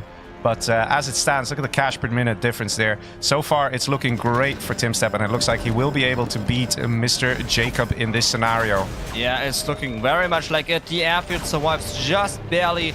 Little action here between these King Raptors. Lots of micro going on here between the two players at the meantime. Yeah. And Dr. Goldfish, they're still struggling to finish off the last remaining units of Tanso. Is that power plant still alive? It is still alive, now getting destroyed finally. Okay, that will help. That will. Why not just terror tech the barracks? Just call it a day. What's the Goldfish doing? Why is he chilling so hard? I don't know, maybe he's taking a sweet time there. He's going for the technical hopefully soon. He's building some terrorists up. It could be that he actually wants to keep Tanso alive just a little bit longer, so the other players don't see that it has been defeated at the top. So like that, they will continue their 1v1 just a little longer. Yeah, he's at 10k per minute income, so he definitely has the. He's definitely ahead now with the income. Here come a whole load of raps. Still though, I'm pretty sure that Goldfish wants to get that first player kill going. So he best hurry up and take out Tanso if he wants to get those 3 points, because there's not much time left here for Mr. Jacob. He's definitely in trouble. Look at these Raptors circling around, full control. Yeah, they have everything under control. Jacob is desperately trying to rebuild, but he's getting hammered there. Tanso's still holding. How? How is he still here? Don't know. He's building markets. I mean, at this point, yeah, okay, there's only one barracks out, but it's still a production building. He needs to hurry up and kill it. Yeah. There we go. Thank you. Yes, yes. No, no, No, no. go back. Why is he going back? No, this way. This way. Why you go back? Okay, well, I guess we're going to see Jacob die first. And that means that 3 points will go to... Oh, there's Dozer inside. That would be 3 points going to Timstep there. Yeah, Timstep getting these sweet kills there. Goldfish could really use those 3 extra points. Yeah, but he's taking a sweet time. Very strange plays. He's got a Jarman. Okay. Was he really waiting all this time to get a Jarman out? Looks like it. He doesn't like the infantry. He wants the infantry out. That's the last remaining HuMMi, which is getting sniped. And all these people are now dying. There's only 2 buildings left. There's a random red dot coming towards our position here. It's just a King Raptor. Well, I don't think that really changes anything. But we do need to see the destruction here. That's the barracks gone. That means that Tanso has been eliminated. Can't say the same for Jacob. Jacob's still in it. Tanso surrenders. Dr. Goldfish gets himself 3 points. Jacob here technically still with income, the ability to construct things as well as having production. So not looking too good here for Jacob. Jacob is going to be the second player out. Yeah, definitely. There comes the Spec Puncher finishing off that airfield. The other airfield also getting taken out, and that will be Jacob taken out. Just a command center remaining, and that is his last building. There it goes. Now he's building up some buildings there on the bottom side. No, he just has 1 supply center. He can surrender out. He has nothing remaining. He wants to go in the Chinook. He gets in the Chinook. Jacob, he has a dream, fellas. He has a dream. Yeah, definitely. Is that the last structure? I think it is, so it doesn't even matter. That is still Jacob out. There we go. He tried to land. He tried his best to land and put down the scaffold. But that is Jacob defeated here. Yeah, there comes the Comanches towards the base of Dr. Goldfish. Getting some nice kills. There's the quad cannon pop and the battle bus. Battle bus now getting into position. He can do some sweet kill here on the Comanches with the splash damage. Yeah, not too bad. Most importantly, though, I see a nice amount of quads up here. A10 preemptively placed down. Doesn't quite get the target. And that's a lot of quads. That is a lot of quads, but also a lot of King Raptors. But the King Raptors cannot do much against these quad cannons. Now they can with the support of the rest of the army. Comanche is hammering down, the HuMMi is hammering down. And that is quad cannons out. Very nicely defended there by Mr. Timstep. Doing a great job. But this is the thing. Goldfish has had all this time to build up and prepare. The question is he now ready? Is he in that position where he can take on Timstep, the Air Force General? Not just any Air Force General. An Air Force General that is creeping closer to level 5. Got a stray jar. Oh my god. Even now, even in this situation, he's like, I'm gonna steal an army. Yeah. he must mark his territory as the fish. He must shine with his moments. He's building a tunnel here, definitely on the optimistic side. He just upgraded Anthrax Gamma there. It's going to help with the bus. Yeah, and there goes the bus. Nicely done with the King Raptors. Yeah, but I don't know. Stealing army is fun and all, but at the end of the day, he has to win the game. He needs to do a good job there. And if he's not paying attention, if he's messing around, he's going to put himself in a bad position. He's going to expose himself. Yeah. There goes the palace. I think that's the only palace the fish has. It wouldn't surprise me if Fish is going to lose this, even though he had so much time to build up. Battle Bus does so much damage there to the Comanches, but the countermeasures keep them alive. Still, White lost a lot of Comanches there. Yeah, that definitely thins out the numbers here. TimStep going back to regroup, sending in the Raptors. And he has a large blob there on the right side. I think that's all HuMMis there on the minimap. Yep, definitely. We definitely see TimStep going and preparing for the Grand Assault. He's very close to hitting that level 5. That allows him to make use of even more general powers, such as the Spectre gunship and Leaflet and the fuel air. There goes the tunnel, and the middle is now under the control of TimStep. And there we go, level 5. Yeah, he is level 5. Now the points are spent, and all the rank 5 promotions are now coming in to the base of Dr. Goldfish. He forgot to build up the power plant, and that's why this is taking really long. That's why it's so slow. Yeah, a little mistake there done by Goldfish. That will be the oil direct out. Fuel air on the oil there, Spectre on the other oil. Yeah, he wants to cripple his opponent's income, which is rightfully so the best decision right now. He did deny the fuel air there. That was the B-52 playing shot down. But look at this. Look at the aggression coming out of TimStep here. This is insane. Raptors, Comanche, Humvees. What does Goldfish have to defend here? Actually, he's got a full building. That is pretty painful there for the Comanche. And actually, even the Humvees will have to think twice about engaging in this situation. Yeah, definitely. And the Comanches need to go back. And Dr. Goldfish gets another minute to breathe. He's got the command center up. He's got power now. He's got the supply center going up. There is a chance we might see something crazy like Combat Chinooks or Comanche. If he goes for Combat Chinooks, that would be to try and stop the Comanche of the enemy, because if you get Combat Chinooks, they can fire at the Comanche, but the Comanche can't fire back. But with this many Raptors, it's very risky because the Raptors are a great counter for those Combat Chinooks. Yeah, and he targets down the income. Dr. Goldfish is on 9.6k income. TimStep on 9.4k income. Both are very similar here with the income. It's an interesting strategy that we're seeing here from TimStep. He's definitely choosing to go and pick off all the oil derricks he can find, all the income he can find. And in the meantime, Goldfish is not reciprocating. He's not doing the same thing back to TimStep. He's not taking out the oil. This one is gone, but this one is quite easy to take out, quite exposed. And oh, never mind, he does exactly that. Look at that. Drops off the terrorist with Chinook. There goes the oil derrick. And that is a creative way how you can get rid of an oil derrick. So he's already utilizing the USA technology. He's picking up some friends, flying to the other side of the map and blowing up some oil. And he's going to do it again. Yeah, now we have a big aggression happening on the top side with the HuMMis. They're trying to move in there through the ramp, but not deciding to do so. There comes the Comanches as a backup. Yeah, we have to make sure that no observers are in this game. To mismatch happened a few days ago. Here we go, Comanche, gotta be careful. Yeah, Dr. Goldfish is playing this very safely. He's keeping himself in his base. Guys, can you tell Jacob to leave, please? Yeah, guys, yes. All right, thank you very much, guys. Let's see, supply going up here, and that's the thing. TimStep is just gonna get those supplies and survive off of that, and his plan is just to use shock and awe to deal great damage and make sure there's no real income left for Dr. Goldfish. And so far, I think he's actually managing to get pretty far. Carpet Bomber now coming in as well. Yeah, he will get the King Raptor there on the airfield. Will he get the airfield though? Also, yeah, he gets the airfield. Nice. And Battle Bus coming in there, meeting the Comanches there, but Comanches can be shot down by a Battle Bus. Needs to be careful there. It's interesting that the income per minute is equalizing between the players there. But there's still a level 5 Air Force, and that means a lot of general powers can be called in for free. Even if Goldfish were to hit level 5, his best general power is a sneak attack. But if he sneak attacks close to this, you could just expect an 8-10 strike to deal with that and things like that. It's going to be a lot harder for Goldfish to win this game if they are, in fact, on equal income.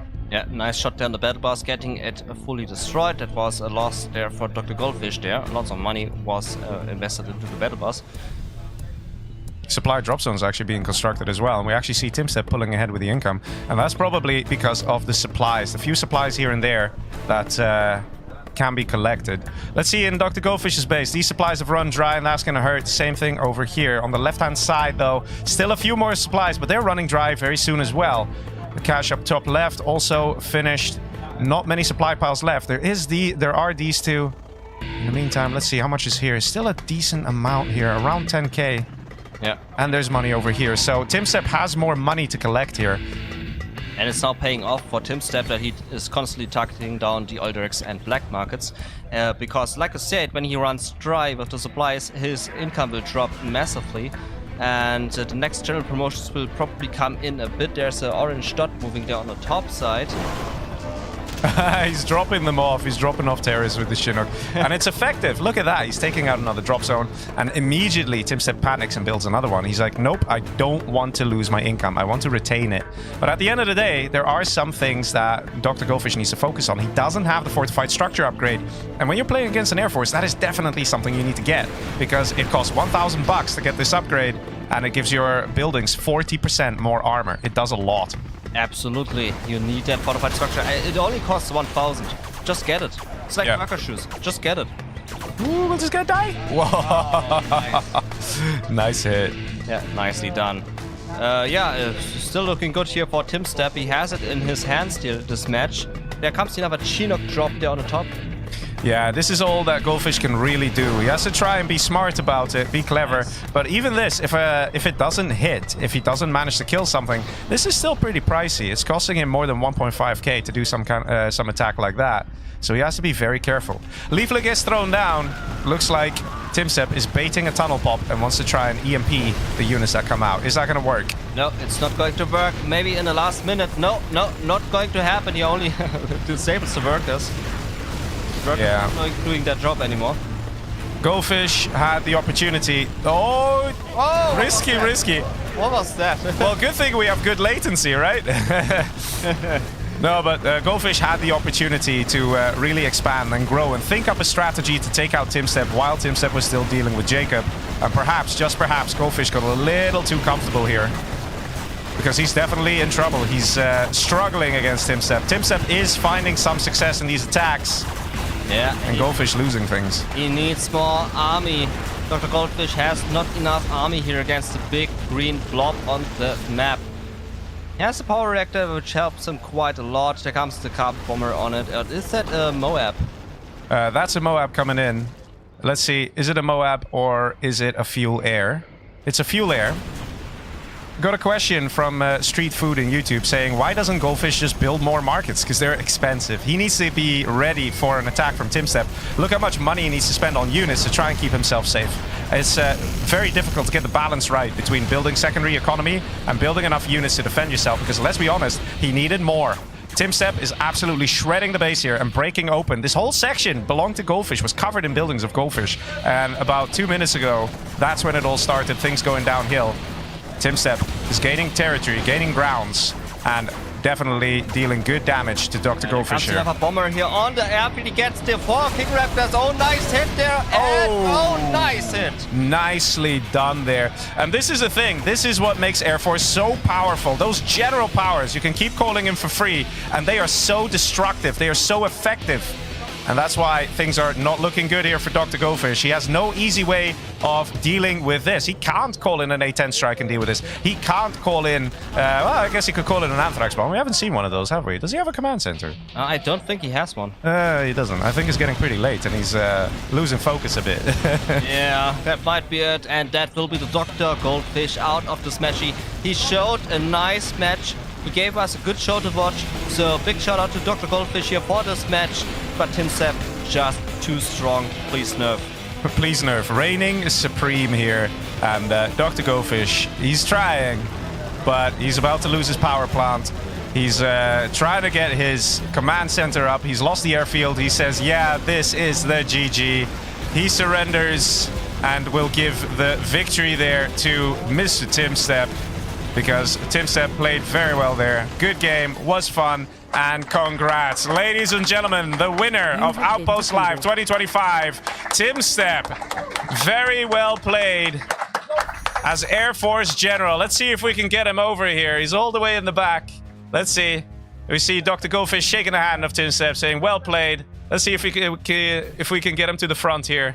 GG, well played. Yeah, he's on his way. I have him here, and I...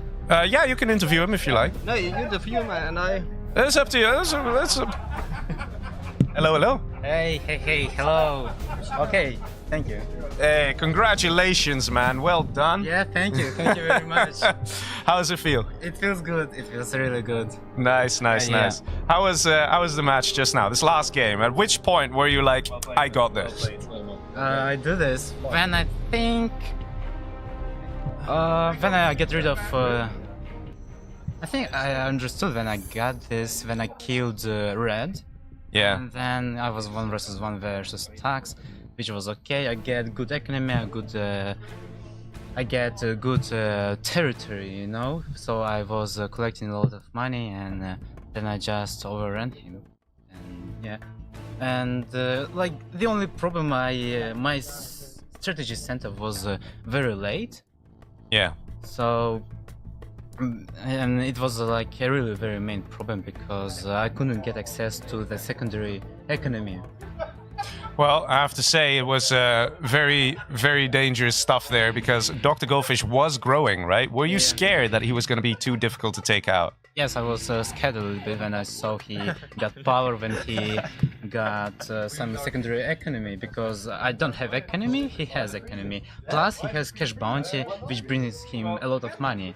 And I was a bit scared, but I was just continue playing. I got a good amount of units, and I think rank, my just powers of general are stronger. So yeah, it's true. And then when I see he has less units, less secondary economy, I decided to play more passive and get some economy for myself. And I was having like more than half of the map, so I was like more camping. All I gotta say is, damn, you play well the last game, man. Jesus, he really wrecked me, man. I was there chilling, relaxing. The other guy just didn't want to surrender. I was like, they were spending too much time on there, and he just keeps killing my base. Well played, man. Well played. Well played. GG's, congrats, man. Like everyone played goodly. Like it's crazy. To be honest, after the first game, it was like very hard. And I think second game, where I'm not sure if. Oh, I died pretty quickly there. What was the second game? The game that mismatch was the second year. Oh. Okay, yeah. But yeah, you played really well. Definitely the last game, man. The way you use those raptors to keep taking all my money, man. Really, really well played. I'm just there trying hold with the raptors. That you come and keeps destroying my raptor. Was the only real way I could defeat that. I tried to use a few terror nukes to kill your money, but you hold it on really nicely. Yeah, I got lucky, to be honest. I got like 3 times of Air Force, and I think it was in a row or something. And I guess it's like karma, you know? Because in my first round I got all Chinas, and now I think I got almost all USA. Instead of one game where I was infantry. Yeah, it's true. During your set, you were China every single time. So you really got it out of your system, because you even got a question in the chat here. How many times were you Air Force? 3, I think 3. 3 times out of 7. Those are good odds. Oh, well done, man. Well done. Thank you. Well, yeah, how did it feel being here at the LAN, playing at latency of 10 always? Well, actually, we had a few. Like, there are a lot of lag spikes. Yeah, there were a couple here and there, right? There were a couple. But I think it will be fixed like for the next year when it might be. We don't know like when will be a new patch or not. But I really hope that like it's going to be in generals online, because it provides more connection stability.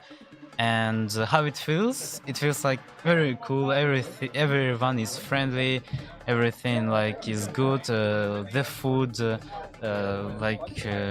some people like were offering me a drink, and not only. Yeah. So yeah, thank you, like everyone, like for this good time. It's incredible.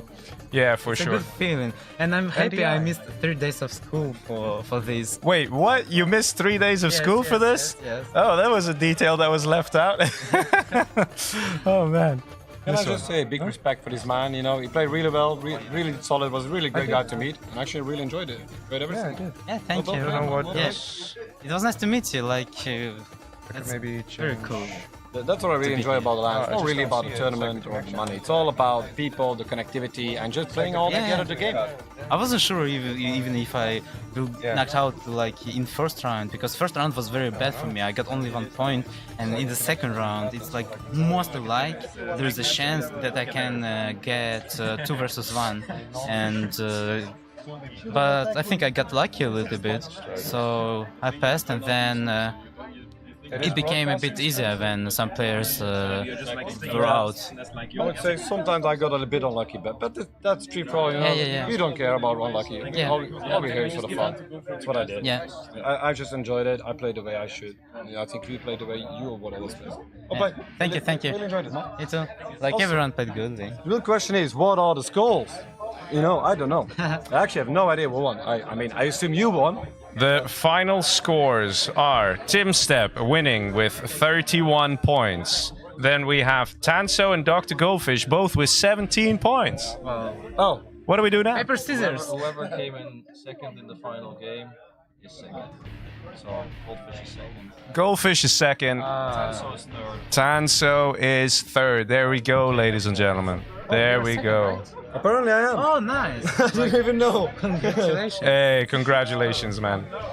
We seem to be having some technical difficulties with the camera. So please do hold on, guys. We'll be getting it operational again. We will also be awarding the medals. Right? That's okay. And you guys will be able to watch that as well. We're not going to do that in a separate stream. We're going to do that right now, actually. We're going to have everything sorted very soon, and then we'll be able to jump on to that next. Sorry? We got a donation. What? Wow. 224? Yes. Greetings from the Oases. Oh, wow. Thank you very much. We got a very nice donation of Mr. Monkey, 224 euros. Let me see if we can get that added in as well.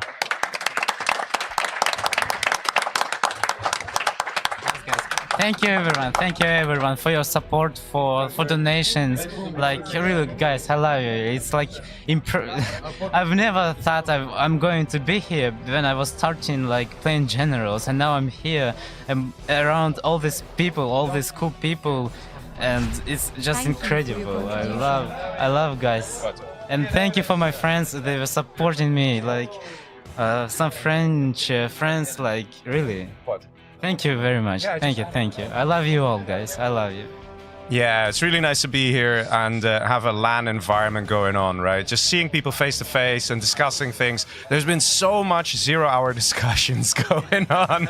It's absolutely wonderful. During breakfast, just chilling, having a beer, having a chat, and yeah, very nice. Yeah.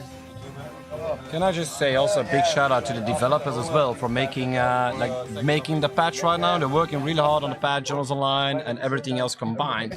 So this might be the last LAN event where we have the most amount of lags, the most amount of mismatches or crashes, and maybe even in the future we might be able to change the rules a little bit, be more free flow. But we never know. But I really love this. Yeah. I have to say, Fish, your first match, you were so aggressive with the Scud Storms. My God. At which point did you know it was going to be your game? I actually never thought it was going to be my game. I was just there chilling, you know. I was taking someone in the middle. I saw the space next to me. I was taking it out. The player on needs was really weak, so I also went forward. And I decided, you know what, I'll just get so many Scud Storms. If someone attacks me, they will feel the pain of the Scud Storms. That's why I made so many so fast. You know, if you make so many so fast, people are like, hey, I'll just go for second place, and they don't worry about the first place, and that's what I did, and that's what happened. Yeah, like it was incredible. If you know, I've discussed with Dusty the match, the first match, and like these circumstances are incredible. Because on the map, I think there were 2 toxin generals, 2 super weapons, and 2 laser super weapons. Me and Dusty, we were laser super weapons. We were around laser generals. We were around tox and super weapon people, and then we both went to super weapon guys, and then me and Dusty got knocked out by tox guys, toxin generals, and it was like almost in the same timing, and like 2 different sides of the map, but it's just like a lot of similarities, to be honest. And I did, like, it was incredible. I mean, the first game I got kind of lucky. No one was really attacking me. I could just keep expanding. I see so much money. I was like, maybe we just need more scout stuff. Yeah, I like playing greedy. I like playing for the long game. But the other games didn't really go well for me. I got like 2 on most of those games or like bad. It happens. It's free for all anyways. But yeah. The real question is, are we gonna get the cameras up and running? Yeah, there's some strange issues going on with the cameras here, fellas. We've got to wait a little bit more until it's sorted. I bless you. Remember? Thank you, yeah. Thank you. Thank you, man. Thank you. Bless the face, guys. The bless the face. But yeah, guys, the LAN has been growing every year. It's been 5 years in a row now. We have pulled that off. And hopefully we'll all see you next year when we might be able to reach 100 people here. It would be amazing. And once again, thank you all for your really nice support. I had already plans for Saturday. 1 month ago. It was right before. Can't get away with it. It was the same day as Okay. Of course, I'm here. Okay. 30 minutes. Yeah, I'm very happy to see you. Yes. Thank you. Now we're back. Okay. So yeah, I was born in 2007. 2007. Wait, how old are you? 18? 18, yeah. But you're only 18? I had birthday like 2 months ago. Yes, only 18. Mr. Young Boy. That's something. Wow. Yeah, we just quickly had to restart the streaming setup because of some small issues. Something goes wrong. But like, just hey guys, there is going to be a ceremony, so it's going to be very awesome.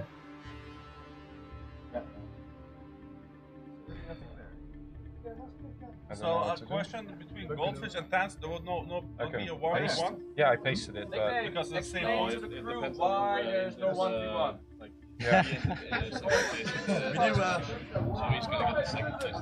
Guys, we're still having issues with the camera. Okay, just hold on a second. Yeah, it's like Okay, why is goldfish second? say it to the mic. Say it to the mic. Say it to the mic. One of the mics.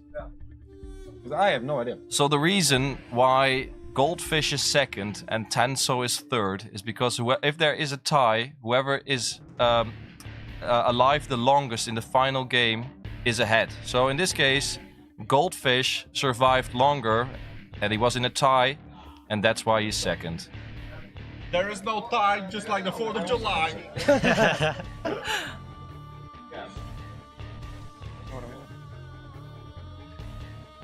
So where's the gold? Huh? Where's the gold? So for next year, we have to fix something with that. Yeah, otherwise you have to do a 1-to-1. Yeah, just put it. Yeah, my own Yeah, it's open. it's just getting a guy, maybe it's so good. The only thing I can think of is restarting all PCs. I think this is Stream will go off, go back on, and we just do it. Congratulations. Thank you, man. Nice to see you. Yeah. You're Nice meeting you. You're Right? really cool. Thank you. You're all money for you. I don't know. I wasn't. You know, I had thoughts like, oh, maybe I'm not going to win this. But like, You got so many points every game, basically. Yeah. You just. I'm happy. Like, I did that. I'm just amazed how you managed to get through your set where you were China every time. Like, China will grow large. yeah. Okay. So, ladies and gentlemen, we will soon announce the winners of the trivia of Caboose and Pret, the one held earlier today. It was cool. It was interesting. And it was very, very difficult. The live winners I can see here. Yeah, that's you. And I know that's him. I don't know if we can say. We'll just say the winner. How's this? The external I don't view. take life seriously. I'm just a fish. Shall I? What do you mean? Shall I announce the winners right now? Actually, No, do we have a? everyone's attention We have a first. prize, right? Only for the winner, but the winner is you, and you forfeited it too. Yeah, fair enough. Do we do that? Yeah, just announce it. Yeah, but then we can show it on camera. It works now? We're optimistic. This is what we do, boys. This is what we do. Listen, it's a LAN, okay? And we're live, so we're gonna keep going until it's working, and it's gonna work. that like a random Windows update over there? Yes, there's literally one machine that's randomly Windows updating. No, that is not a joke. But thank you, Microsoft. Thank you so much.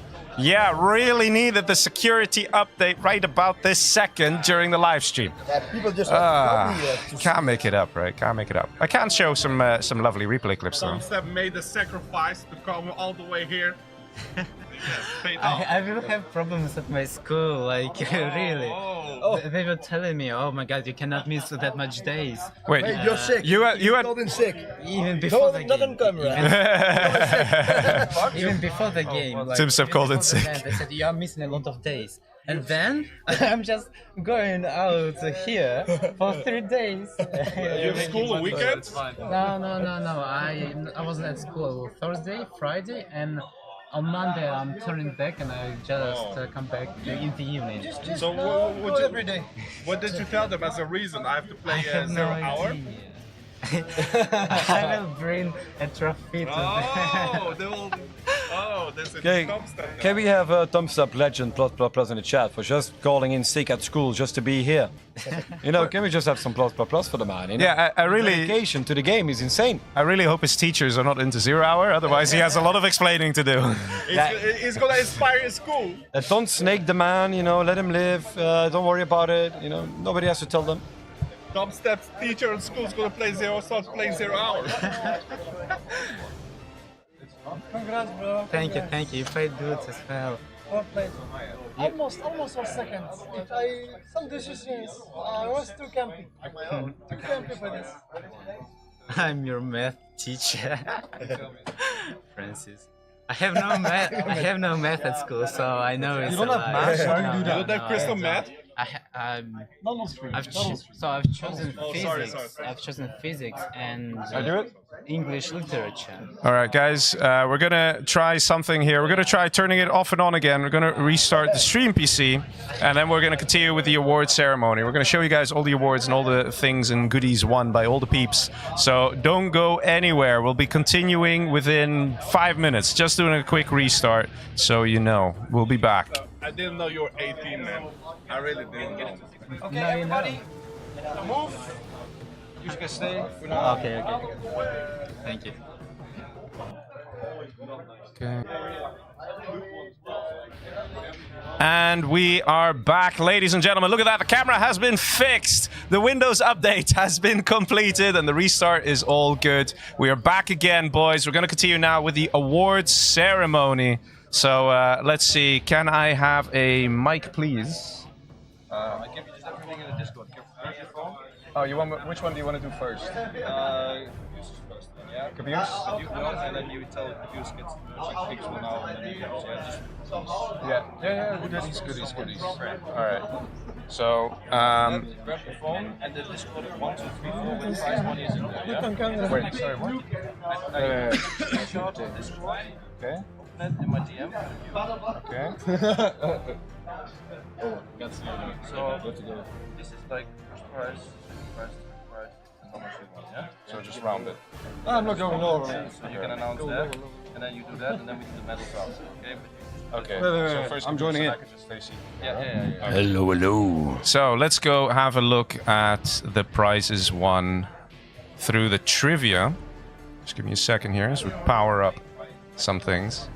And the camera is working, quite nice. Yeah, it's back online. So for those of you who were around earlier today, we had a nice trivia hosted by Caboose and Pret, which was all about General's 0 hour. And basically the goal was to see who knows a lot of stuff about the game. So let's start with third place of the winners in the room. Okay, or shall I start with the online one? Maybe the online one's better. What do you think? All right, let's start with the online ones. The winner of the online test, let's put it that way, the person not present here, who had a whopping 246 points out of 300. And you guys saw how difficult that trivia was. Winner is SPL. Congratulations, SPL. You're an absolute legend, and you know most things about 0 hour based on this test. Congratulations, man. But yeah, let's go to the third place of the live winners, of the people who are in the room with us during the LAN. coming in with 173 points. Very respectable there is Mr. DustyRhodes. Now, he actually wins some goodies here. No? Oh, he doesn't. Only the winner. Okay. Second place is our very own Dr. Goldfish. And the winner with 244 points is apparently me. Hi! But, of course, I'm very happy to be here. And this was an amazing quiz created by Caboose. He's been an absolute legend. So I'm very happy to say that it should be Caboose who is going to be receiving the prize instead. We're going to have a nice applause here. Mr. Caboose putting all that effort in.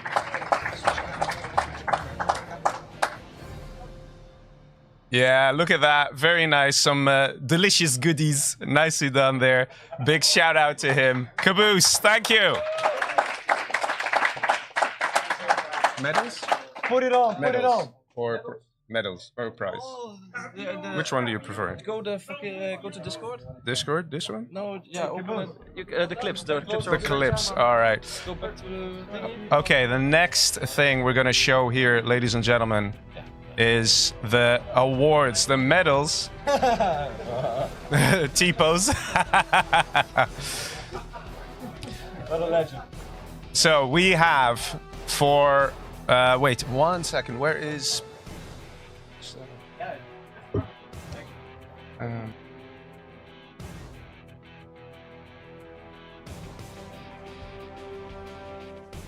all right. So we actually have some medals that we'll be handing out here based on the performance that have been happening in the tournament, right? Some cool little fun things. Some of them may be missing because of Promotional being delayed. But they should arrive tomorrow. I'm serious. But anyway, so we have for the best snake. Oh, boys, who could be the best snake? Let's have a look if we can play back the replay clip for you guys. I did talk. Oh my god. Let's have a look here. Can you guys see the best snake? There we go. Let me see if we can make this a bit bigger for you all. Ah, yes. Getting there, getting there. Very nice. The best snake is the award won by who? Who could possibly win it? Have a look at this moment. This feels familiar. Drop it off a troop crawler. Take it out of the Comanche. But then, of course, it's all coming down to this. The Aurora's going for it, missing the target. Dropping off the Ranger, or dropping off the minigunner, capturing the Strat Center, wreaking havoc here. Dr. Goldfish, what a... And goes for the CC capture. Goes in for the dozer hunt here on the player. Insane plays when he has nothing left himself. Wait, the dozer? That's not the last one. Oh, there's got another one there. Comes in with another Chinook. Oh my god. Look at this. Look at this guy. Drops another troop crawler. And takes out another dozer. Insane plays, man. Insane plays. Look at that smile, man. Look how happy. He knows he's done it. And then quits out. He just quits out right after that. Dr. Goldfish, what a snake indeed. Ensuring that a player gets taken out with a dozer hunt. Nicely done. There's a medal. There's a, you know, the medal Promotional, right? The invisible medal.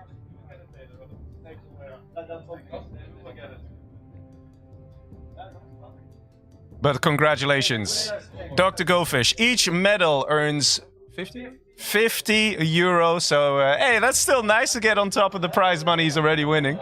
So, the snake's going for it, boys. Let's see. Let's go to the next award. The next one is going to be Mr. Armageddon. And who could it be? Right here. But Mr. HuMMi, check out All the Scud Storms firing away, destroying the base, destroying the player over here. Mr. Cyan, not a chance. Look at the chaos and destruction raining down with the Scuds, dealing insane amounts of damage. What a great job. It's lagging a little. Armageddon. Mr. Armageddon. It's HuMMi, boys. It's HuMMi. Congratulations, HuMMi. Getting himself the award. Finishing the game with a bang. Nicely done.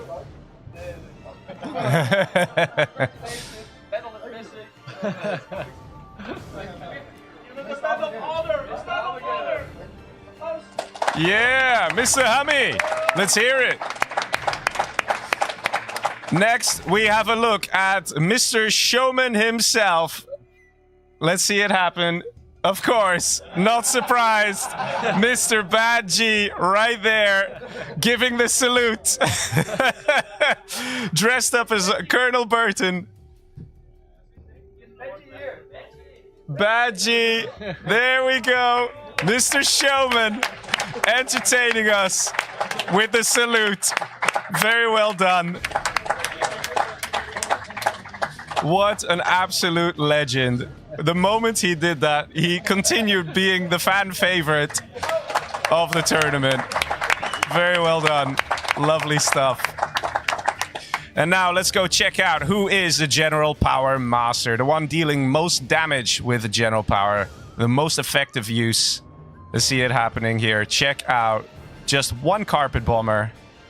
And the effectiveness. Look at that. Wiping an entire army just like that. One Carpet Bomber that could definitely help stay alive a little bit longer, because otherwise that would have been it. Check out the damage there. Very well done there, Mr. DustyRhodes.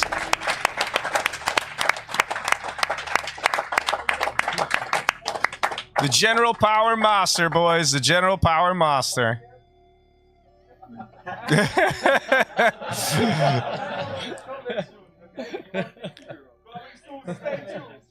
Congratulations, sir.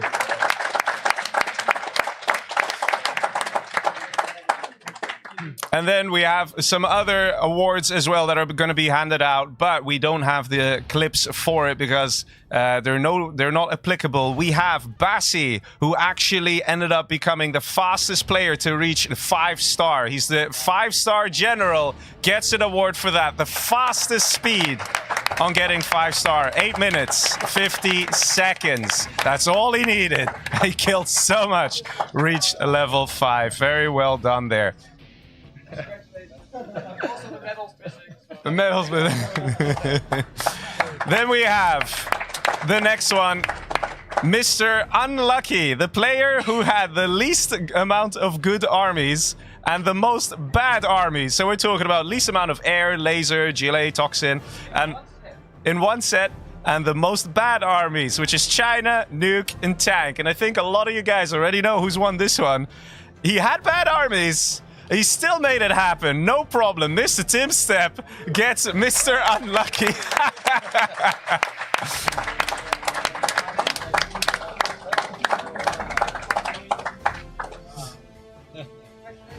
Congratulations, Mr. Tim Step.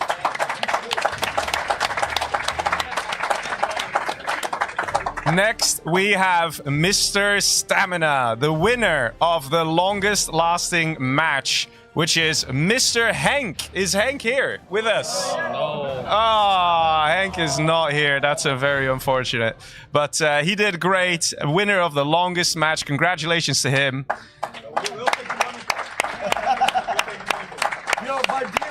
And now we have a very fun award. An award that was actually hidden, kind of on purpose, because this one is pretty cool. It is the Peacemaker Award, which is the award that goes to the player that takes the longest to reach 2-star general, which is actually also Bad G.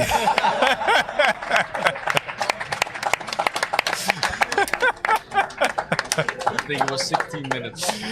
It's 16 minutes it took to reach level 2. 16 minutes. But he got there, boys. He got there. The next award is Grand Theft Armies. Whoever has stolen most armies. I think everybody knows who's going to be the winner of this one. Dr. Goldfish with a record here. Army steals in the tournament. Congratulations there. Oh, I have a medal now. Oh my god, I have a medal now. Congratulations.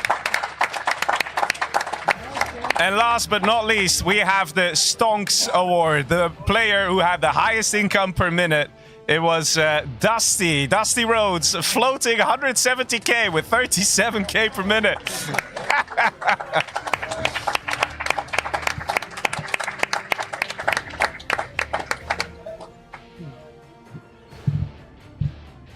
Congratulations, Dusty.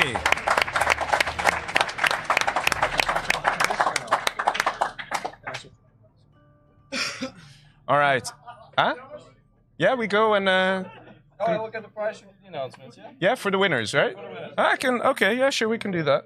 So the winners of the tournament, you guys already saw it. You know it. You saw the points. They're shown below. For those of you wondering, Mr. Pratt has already said it. You will see there's a tie in the points with Tanso and Dr. Goldfish both being second place, tie there. But it's about the final match. That's what matters the most. And that was won by Dr. Goldfish, which means third place goes to Mr. Tanso, winning a total of €275.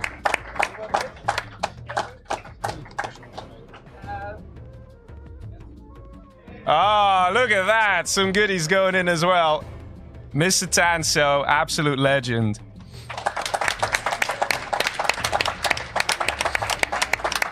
And you heard it, second place is our very own Dr. Goldfish with €450 prize money just to come in second place. Look at that, boys. Insane. An absolute free-for-all legend. You know him. Not surprised. He's won a tournament in the past as well. You get some goodies too. Very nice. You get growing it. And ladies and gentlemen, the winner of Outpost Live 2025 with a prize money getting €900 is Tim Step, the winner of the tournament.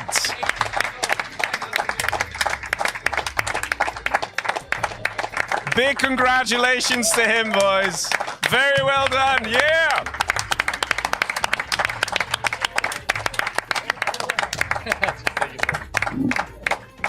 Very nicely done. Shall we come up to the projector there, all of us? We show ourselves.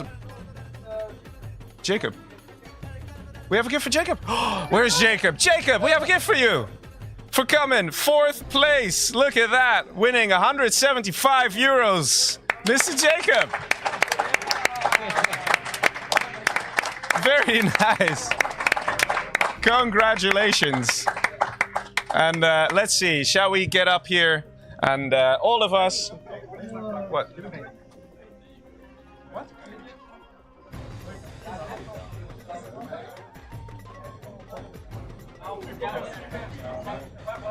Okay.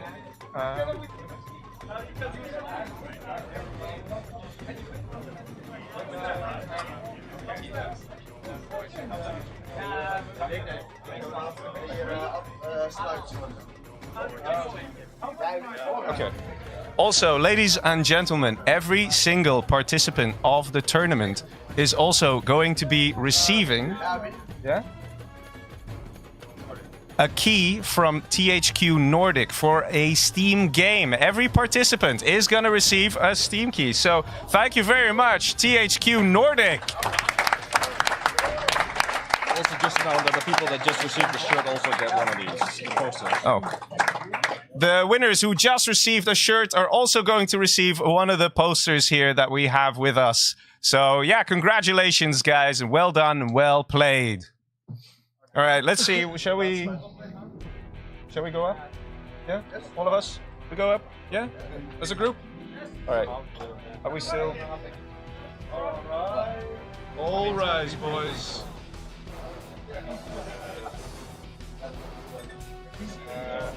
can do that. Let me turn it off. Brett.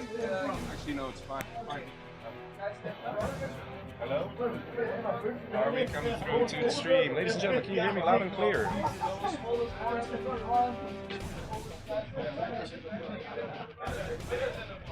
What a coincidence that all the winners are small people.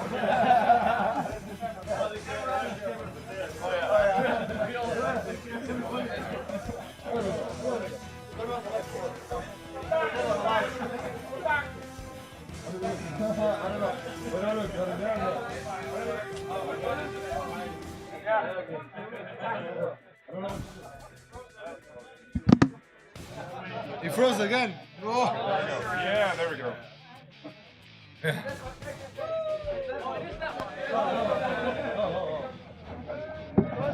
Come on, Arctic. Yeah. Okay, there we go. Ladies and gentlemen, this is us, the crowd here from Leiden, having a great time, having the LAN experience, and really enjoying ourselves. I want to give a big shout out to all the people who have worked so hard here, getting everything going. Let's give a big shout out to the crew here. We've got Mr. Lothide here. Let's have a round of applause. We've got CNC HD helping out with the casting as well. We've got Mr. Nickname. Yeah, no, you. Mr. Brett, one of the main guys here, making sure everything goes smoothly. And of course, we got Mr. Arctic Dolphin helping out so much, making everything possible. We got Tanso. Homer Simpson also helping us out. So it's definitely a big group effort, big community effort, and that's the only way that this is possible. RVB, where is he? He's sleeping. And Leggy, of course, you as well. Big round of applause for Leggy. But it's definitely one big group effort that's made this possible. We've also had the sponsors. We've had Landlol, who came in and provided us with the PCs to play on. THQ Nordic sponsoring the keys for the tournament players as well. So it's been absolutely amazing. We've had so many people donating to the prize pool, making that happen. So big shout out to everyone, as well as the people who are watching at home, supporting us, giving us all the love, and we appreciate it, every one of you. Thank you all very much. Wait. Big hearts. We hope you guys had a blast and enjoyed it, because we definitely did. It's been absolutely amazing meeting people here and having a great community time together, meeting a lot of you for the first time, seeing a lot of familiar faces as well. And of course, we hope to do this next year as well. And yeah, this will be us from Leiden signing off. Good night, everybody, and see ya.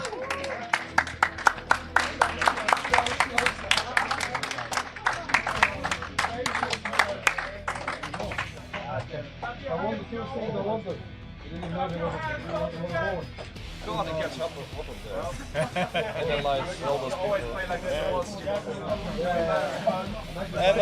can you give me the mic?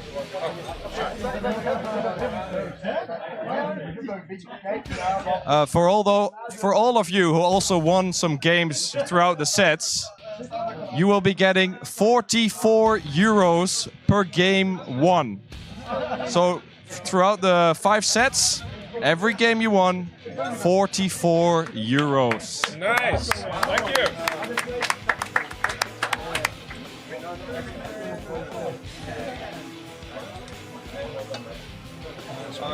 By the way, I sold all the mouse mats.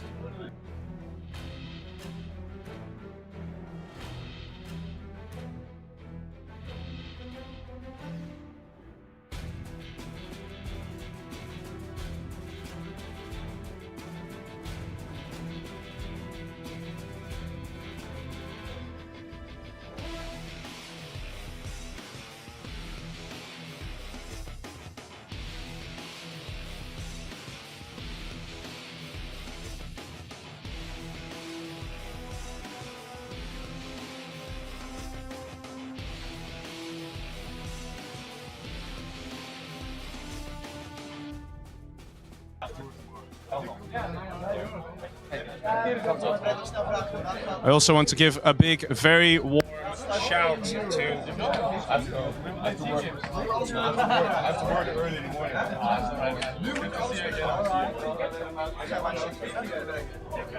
I also want to give a very big thank you.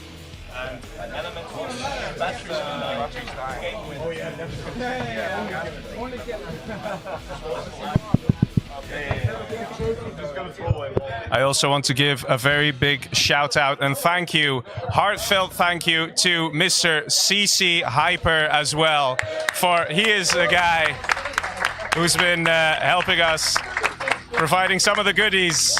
So big shout out to him, thank you very much. And of course for being a key person involved with the source code release earlier. Absolute legend in Command and Conquer. Thank you for being here. We really, really appreciate you. Thank you so much, man. Thank you.